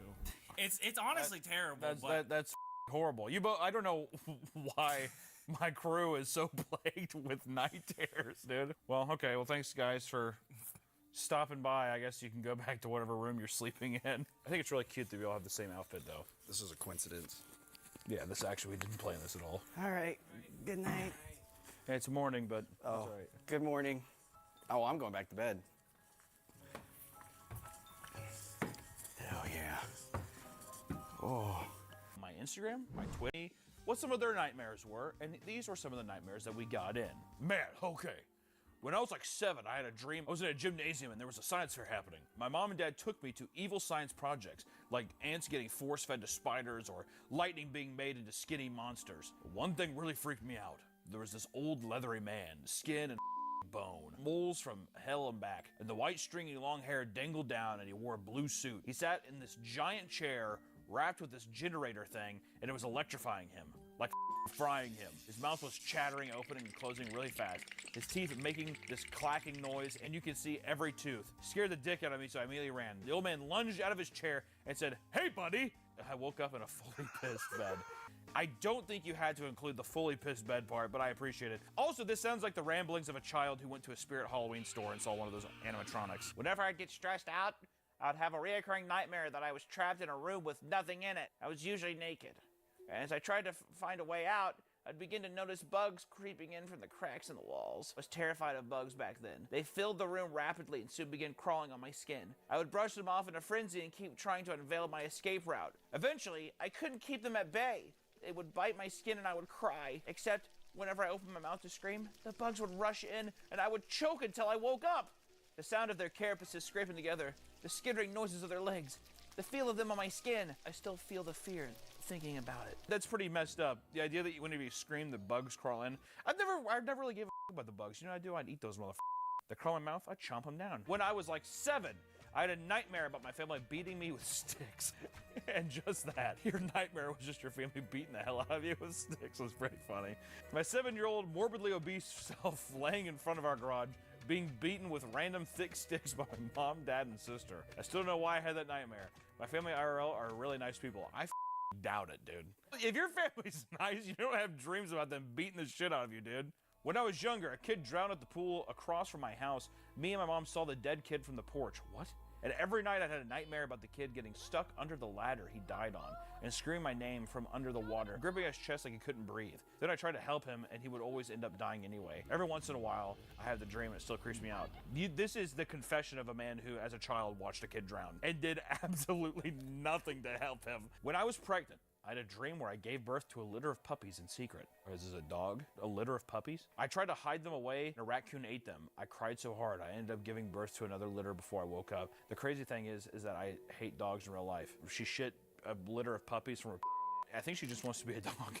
Bitch saw Airbud and was just like, yo, sign me up. When I was around 5 years old, I had a vivid nightmare where I was stuck inside of a Blockbuster. That sounds like heaven. It sounds like a fantasy. Got all the cookie dough bites you can have and all the movies you could watch. There was a man near me that would rip off the skin of his face, and whenever he ripped off the skin, he would proceed to eat a person near him in a single bite. He did this about 5 times before it was just me and him. Once I noticed it was just us, I was finally let out of the store, but he started to chase me down running on all 4s. The dream ended with him about to catch me. 1 bite.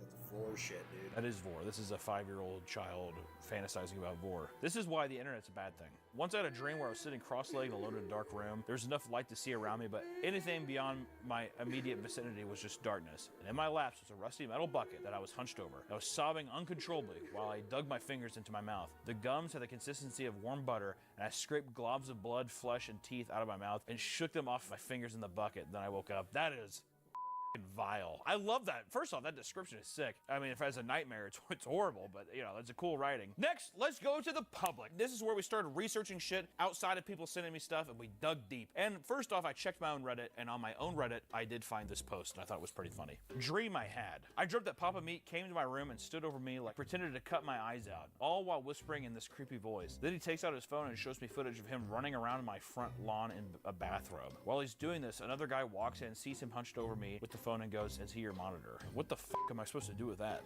Hey, psycho. Don't post that shit on my subreddit anymore, you psychopath. I don't like the idea of other people dreaming about me. I'll tell you one time that was actually kind of weird. One of my teachers in high school said he had a dream about me. That felt inappropriate, right? That feels weird. At the time, I was like, no way, that's cool. So it's when I was 10 years old, I had a nightmare that involved Barney the dinosaur crying, holding a butcher knife, and chasing after me while shouting, "You don't love me anymore," in his voice. Write that down for a Meek video. On a somewhat similar note, I distinctly remember a nightmare from when I was a kid, all in black and white, where Goofy's glove floated around my dad's workshop trying to strangle me, just the gloves. Write that down again for the Meek video. When I was younger, I watched the movie It on public television, and it scared the shit out of me. And I remember when I used to get scared when I was younger, I would go into my mom's room and I'd lay on the floor next to her bed. And I remember so vividly, I can still remember it now. I woke up and it was like as if it wasn't like a dream world. I legitimately thought I was awake. And I was like looking around and I saw the like in the foreground, and it was like I couldn't see his eyes or face, but I saw the rim light of the moon on his back of his head, whatever. And I just reached my hand out forward, and then I just heard this like crunching, gnarling sound, like that. And I remember I brought my hand back, and my hand was totally gone, and it was just like tendons coming out of my wrist, whatever. And I was like, ah! And I woke up. You want to say another dream, Nick? Okay, go ahead. I was 8 years old, and Martin Luther King Jr. got assassinated again. And then in that same dream, there was a kid who he got sucked through the toilet in the pipes. I'm sorry, the MLK thing really fucked me up.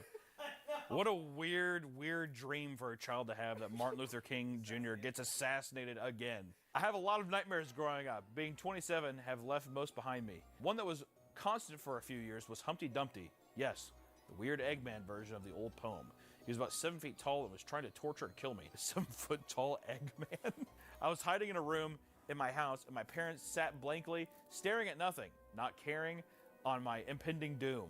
He would run up and I could see his creepy, demented face through the window. He would run in and be very quiet, just searching.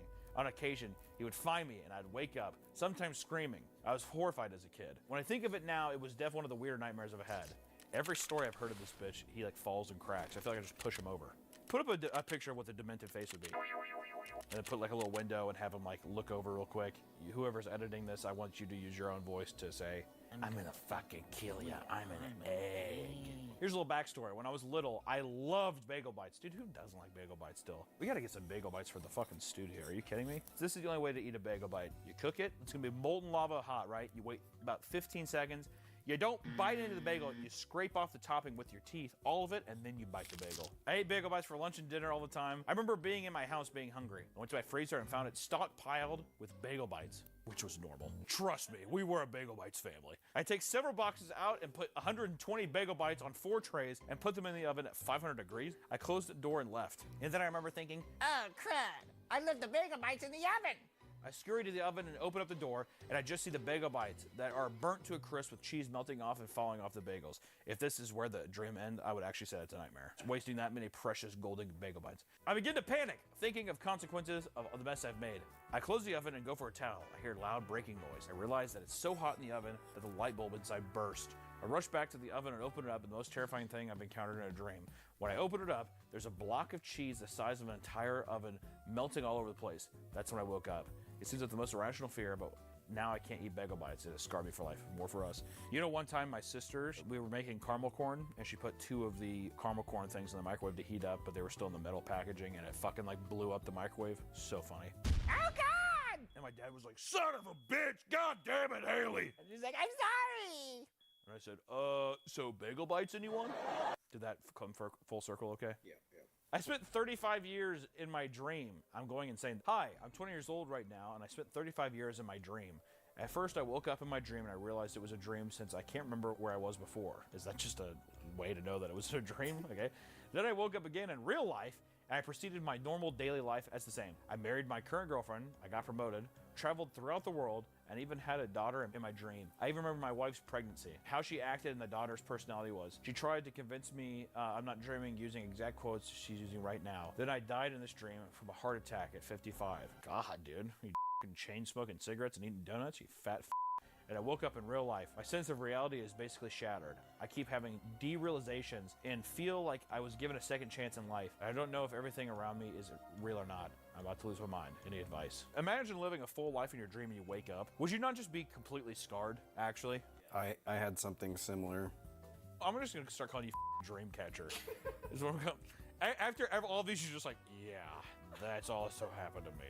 How did that happen to you, Nick? This one, when I was dreaming, it felt like an eternity, but it was the same beats. Like, I finished school, met a girl, fell in love. We had 3 kids. One of the kids died. And then we were old and dying.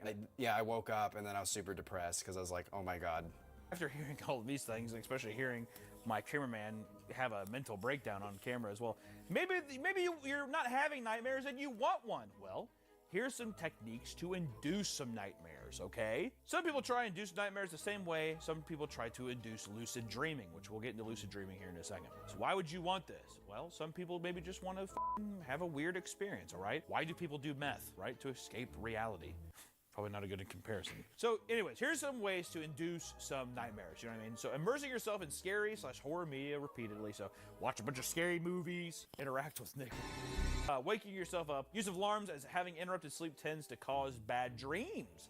So basically use alarms when you try to wake yourself up, because whenever you wake yourself up abruptly like that, you usually tend to have a nightmare. I didn't say this, just Neil deGrasse Tyson did. Eating spicy food before bed. No wonder, Nick. No f***ing wonder you have so much nightmares, dude. That's all you eat. All he eats is spicy food. I'm not even joking. I actually wonder if you didn't eat something spicy in a day, if you wouldn't have a nightmare. You think that's true? I'm not gonna try it. I'm not gonna try it. I refuse. And even apparently just sleeping on your left side, which supposedly increases your chance of having a nightmare by 50%, according to some tests, those tests done by Neil deGrasse Tyson himself. I call bullshit on that, dude. I only have nightmares on my back. Well, Nick, you do all these things and you have nightmares, so I don't know, maybe f***ing sleep on your right side and just eat a kebab without a bunch of spices. So here's a post from a guy who is a lucid dreamer. First, some background info. I am a lucid dreamer. I've had lucid dreams on a regular basis. I have heard of some people who can continue where they left off and stuff, but I wasn't as extreme. So as some of you may know, with great power comes great responsibility. Bro's literally quoting Spider-Man. That responsibility, unfortunately, was sleep paralysis. You know where this is headed. No, I don't. So I tend to get sleep paralysis once a month or so, and it is creepy. One of those horrible moments where I'd never forget. I was in bed. I had woken up from a lucid dream. I couldn't move. Oh, Lord. I forced myself to stare at the ceiling. And as I knew what would happen if I dared look anywhere else, during the moment, I heard the door slam shut, and somebody was sprinting. I looked. I had to look. I saw a child with a machete. He had torn clothes, not to mention covered in a certain red substance. Shivers. He was sprinting towards me with that unforgettable smile on his face. I screamed. Thankfully, I hear sound. I was lucky it wasn't real, and I got up. In the end, I think lucid dreaming is worth it, sleep paralysis or not. I am a man. On r/lucid dreaming, this is their best suggestions for inducing nightmares. So here's some more. I don't get scared by anything besides having nightmares, and it tends to be a bit of an adrenaline rush when I wake up. Sorry, I know it sounds like a weird thing, but I'm not sure how else to put it. And these were some of the responses, I'm guessing. Try wearing socks today. I know it sounds weird.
Vediamo, pацаны.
weird. But I know a lot of people who avoid wearing socks in bed specifically to avoid having a nightmare. Imagine some guy who's just like, yeah, I wore my Hanes socks and I had a crazy nightmare last night. I used to do this on purpose by eating lots of cheese before bedtime. Watch an extra disgusting horror film as well for best results. So cheese and horror films. I actually, for some reason, I believe that. Probably just because you're having a heart attack and that's your cheese and horror films. I actually, for some reason, I believe that. Probably just because you're having a heart attack and that's your body's going into some kind of panic. I hear Datura is living a nightmare for myself, but don't do it. So you can smoke Datura. What is Datura exactly? It's like a weed. It's like a weed. It's like a kind of drug. Every tip report I've read that came from consuming Datura has been an absolute nightmare.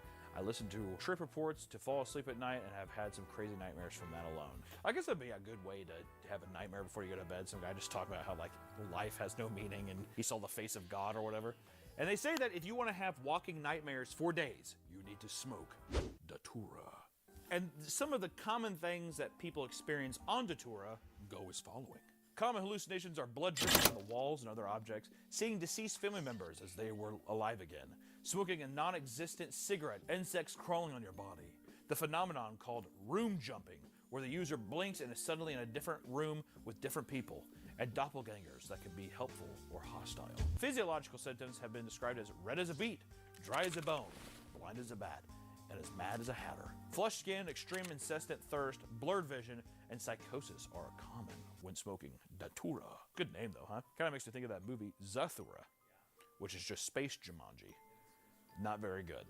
It is determined a delirium, not a psychedelic, because people who are unable to determine reality or have a recollection of taking something to feel this way. It commonly results in people stripped naked, leaving their house, and causing unwanted negative behavior such as violence, harassment, and destruction, and ends with them waking up in a hospital room or jail cell, unsure how or why they got there. Just like the guy who started Kony 2012, and he was naked, and I think he had a nervous breakdown, and he was jacking off in the streets of San Francisco. That's real. Remember Kony 2012, guys? I will say, for me going to you, do not take Datura, as there's no recommended dose, and people die on it all the time, so please don't take Datura, and if you do, please don't say that you took it because of me. That'll make me look bad. So, people have nightmares all the time. Usually they're very funny. They're very, very odd. To me, it feels like impulses. It feels like tricklings of your own doubts and insecurities. It also feels like maybe it's just completely random. Nightmares are not fun. I don't like, if I have a nightmare, why would anyone like nightmares? If someone's like, I love nightmares, they're a liar, because nightmares are very, very scary. I've never pissed myself from a nightmare. You did, Nick? No, not a nightmare, just a dream. So you're just raising your hand to raise your hand. You know what? You're like the kid in like a 6th grade class who's like, make fun of me. All I know is tonight, if you have nightmares, it's not my fault. Eat some fucking bagel bites and go fuck yourself. Have a good rest of your day. So recently, I just got this. It's a sleep tracker. And they say if you love something, put a ring on it. And I love sleep. And ever since I've gotten this thing, my sleeps have been good, but not perfect. Until tonight. Because I've curated the most insane nighttime routine that guarantees the best sleep of my entire life. Hopefully. The perfect night starts with what goes inside you for dinner. Anyone and everything else is fair game. Essentially, I am meal prepping for my dreams. So we're gonna go inside, pick up some foods that are optimal for my sleep.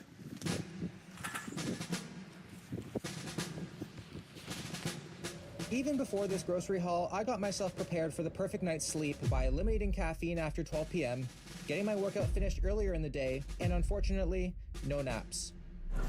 Kiwis look like kangaroo balls. Not that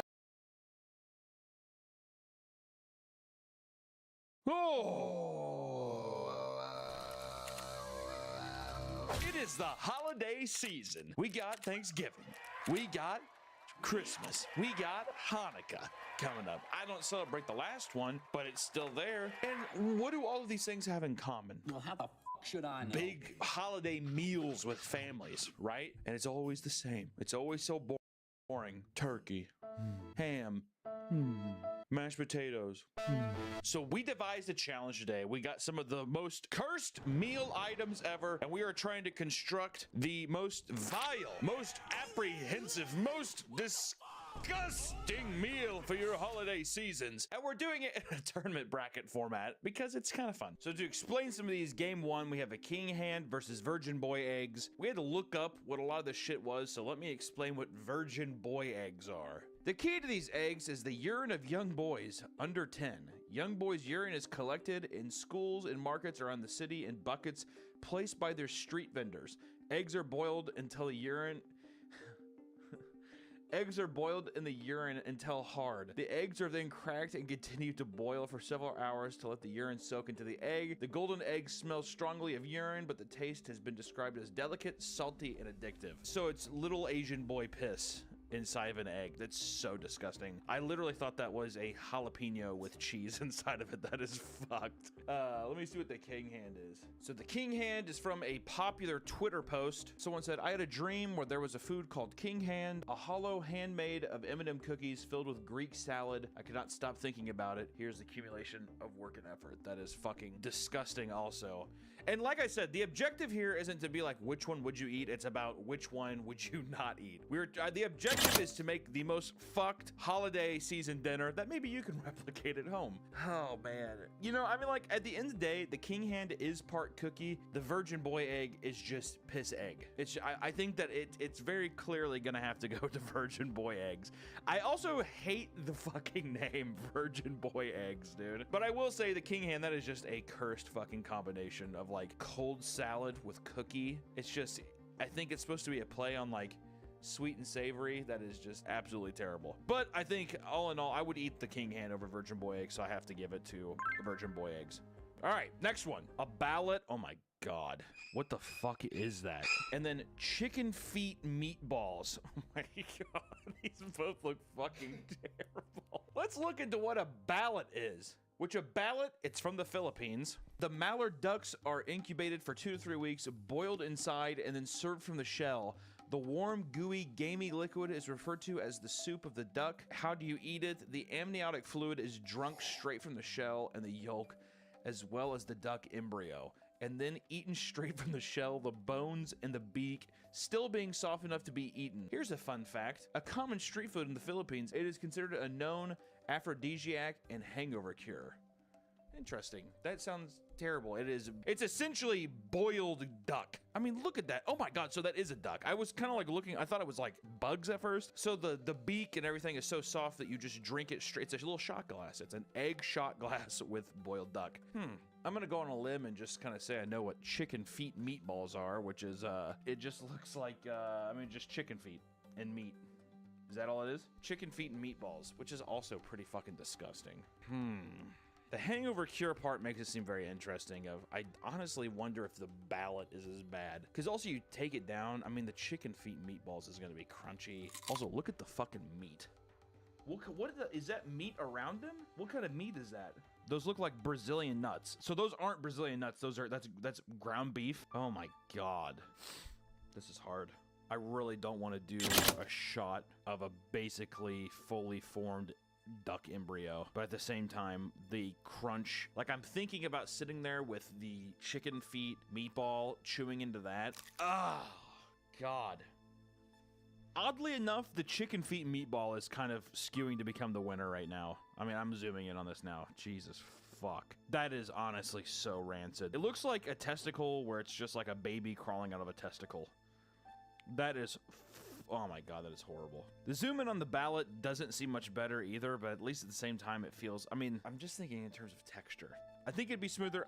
The chicken feet meatballs has got to be the winner. That is disgusting. That picture is fucked. That is horrible. Today's video is sponsored by PDS Debt. Debt is never fun to talk about, even when you're doing the right thing. Graduates options for bills plus PFIs. There are thousands and into one PDS Debt meet to. All right, Rocky Mountain Oysters versus Mountain Dew Deviled Eggs, which Rocky Mountain Oysters are just balls. I think they're bull balls. I'm pretty sure a lot of people like them. I think I've had them once, actually. It was okay. Mountain Dew Deviled Eggs, honestly, doesn't sound that bad either. Mountain Dew Deviled Eggs, they kind of are pretty too, aren't they? That's the thing with Rocky Mountain Oysters too, is they can be deep fried. I mean, which one would be less appealing on a plate? I think it would be the Mountain Dew Deviled Eggs. If you deep fry a Rocky Mountain, you will not know that it's a testicle. So I think you gotta go with the Mountain Dew eggs, just in terms of the chaos of your plate. Because now we also have to think about, a big part of this too is thinking about the aesthetic of your plate, right? Something to think about there, but I think the deviled eggs has got to take, it takes the cake on this one for sure. And everybody else is like, oh my God, it's a ball, it's a testicle. Dude, don't knock it before you try it, bitch. Here we go. Boom.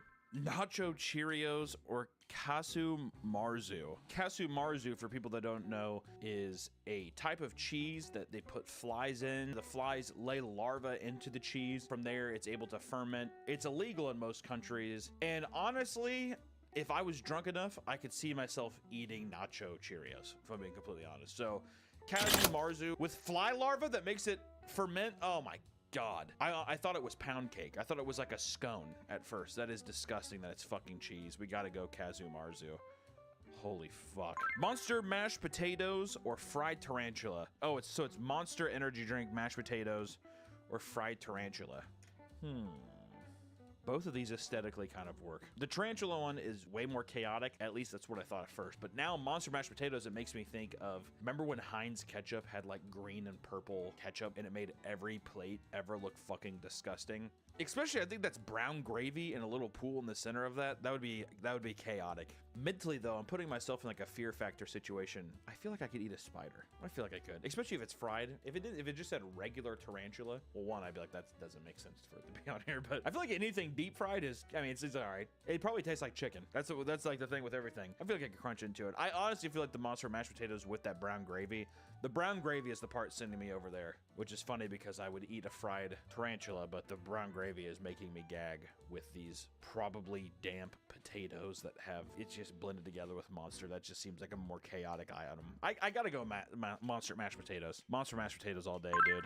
That is fucked. Chapulines and energy toast. I don't know what the fuck that is. Let's read in this. They are grasshoppers on the genus Cephanerium. Okay, they're magical, I guess. Often they are seasoned with garlic, lime juice, chilies, and or salt. Damn, that sounds good. Honestly, dude, I don't know. I was about to get my... It's not fucking good. Are you kidding me? Garlic, lime juice, and chilies, and salt. God damn. If you were telling me if you had a blindfold on and it was just a paper bag and you just popped them in, you probably wouldn't even... I bet it would be delicious. Would I get sick? Probably. But it sounds kind of tasty. Energy toast, I don't know what the fuck that is.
is. Anyone else make energy toast when in a rush? What the fuck does that mean? Is it just Monster Energy toast with jam? I feel like that'd probably be better than... I guess I'll go with the grasshopper one just because that one doesn't feel too crazy. I'll do the grasshopper one, Chappy Lines. I know I said I'd eat it, but the toast one, I was like, whatever. Vegan blue cheese, which looks disgusting, unfortunately gets a bye. It gets to win. Apparently this is like the NCAA and we have buys for some reason, but here we go. Round 2, baby. All right, we're back to the little Virgin Boy piss eggs with chicken feet meatballs. Could I eat a deviled egg used with Asian boy urine? The picture is just so foul, dude. God, it's so gross.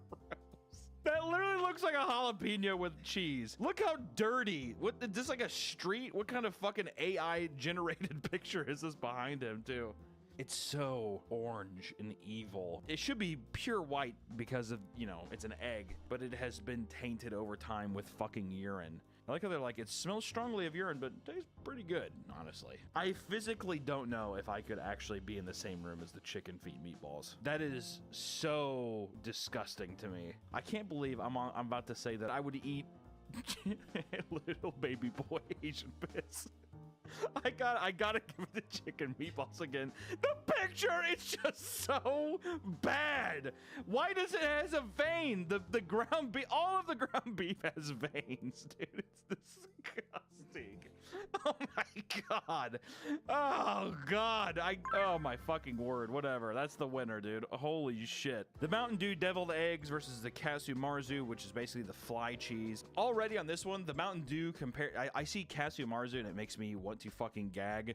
Mountain Dew deviled eggs, honestly, I've kind of come around to them. I'd actually be curious to try it. Look at the little, it has the nice cream on top with the paprika. Why the fuck not? Casu Marzu, you are the winner for sure. Monster mashed potatoes versus Chappy Lines.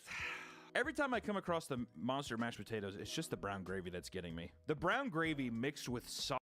Hey everybody, we've got a new shirt for our Black Friday sale coming up, so if you're looking for some tasty new swag... 8 hours outside of a business to open up so you can get $2 off a video game. Black Friday just isn't the same anymore, is it? It's too commercialized. It's too sterile, It's too safe. Remember when there used to be riots? It was chaos. It almost seemed like no company had any plan at all. They just said, we're just gonna have crazy deals and just let our employees fend themselves off. Well, let me take you back even further to one of the first biggest crazes of the holiday shopping season. Because I bet a lot of you don't even remember or don't even know about the Cabbage Patch Kid riots.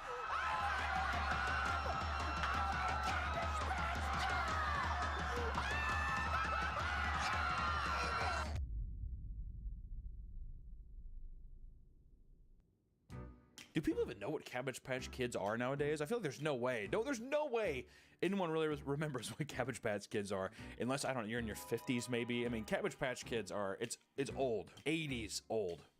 Stranger Things old. The Cabbage Patch Kid craze was an early example of crazy suburban consumerism taking over a market and being broadcasted to the world by all of these news stations as if it's like some kind of crazy zoo attraction or carnival attraction. It was like one of the first times where people were just like bum rushing stores to get a product.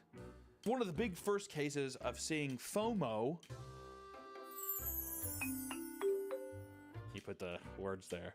In action on live television. I'm sure, there's things where people probably had products they liked, but this goes deeper because with every heinous, evil thing that is to ever exist begins with a child. Children, they want something. Parents want to give them something for being good or just so they'll shut the hell up. And that is power. That is so much power. Everything, the world is dictated by 12-year-olds. Literally. That's it. Everything in media, everything you do is all a byproduct to promoting towards a 12-year-old child, which is why so many family-friendly YouTubers and stuff, it's all 12-year-olds who flock to that. The hundreds of millions of children that roam the streets of the internet, and also who have parents who have credit cards and cash that they can poke at and scream and be like, I want it!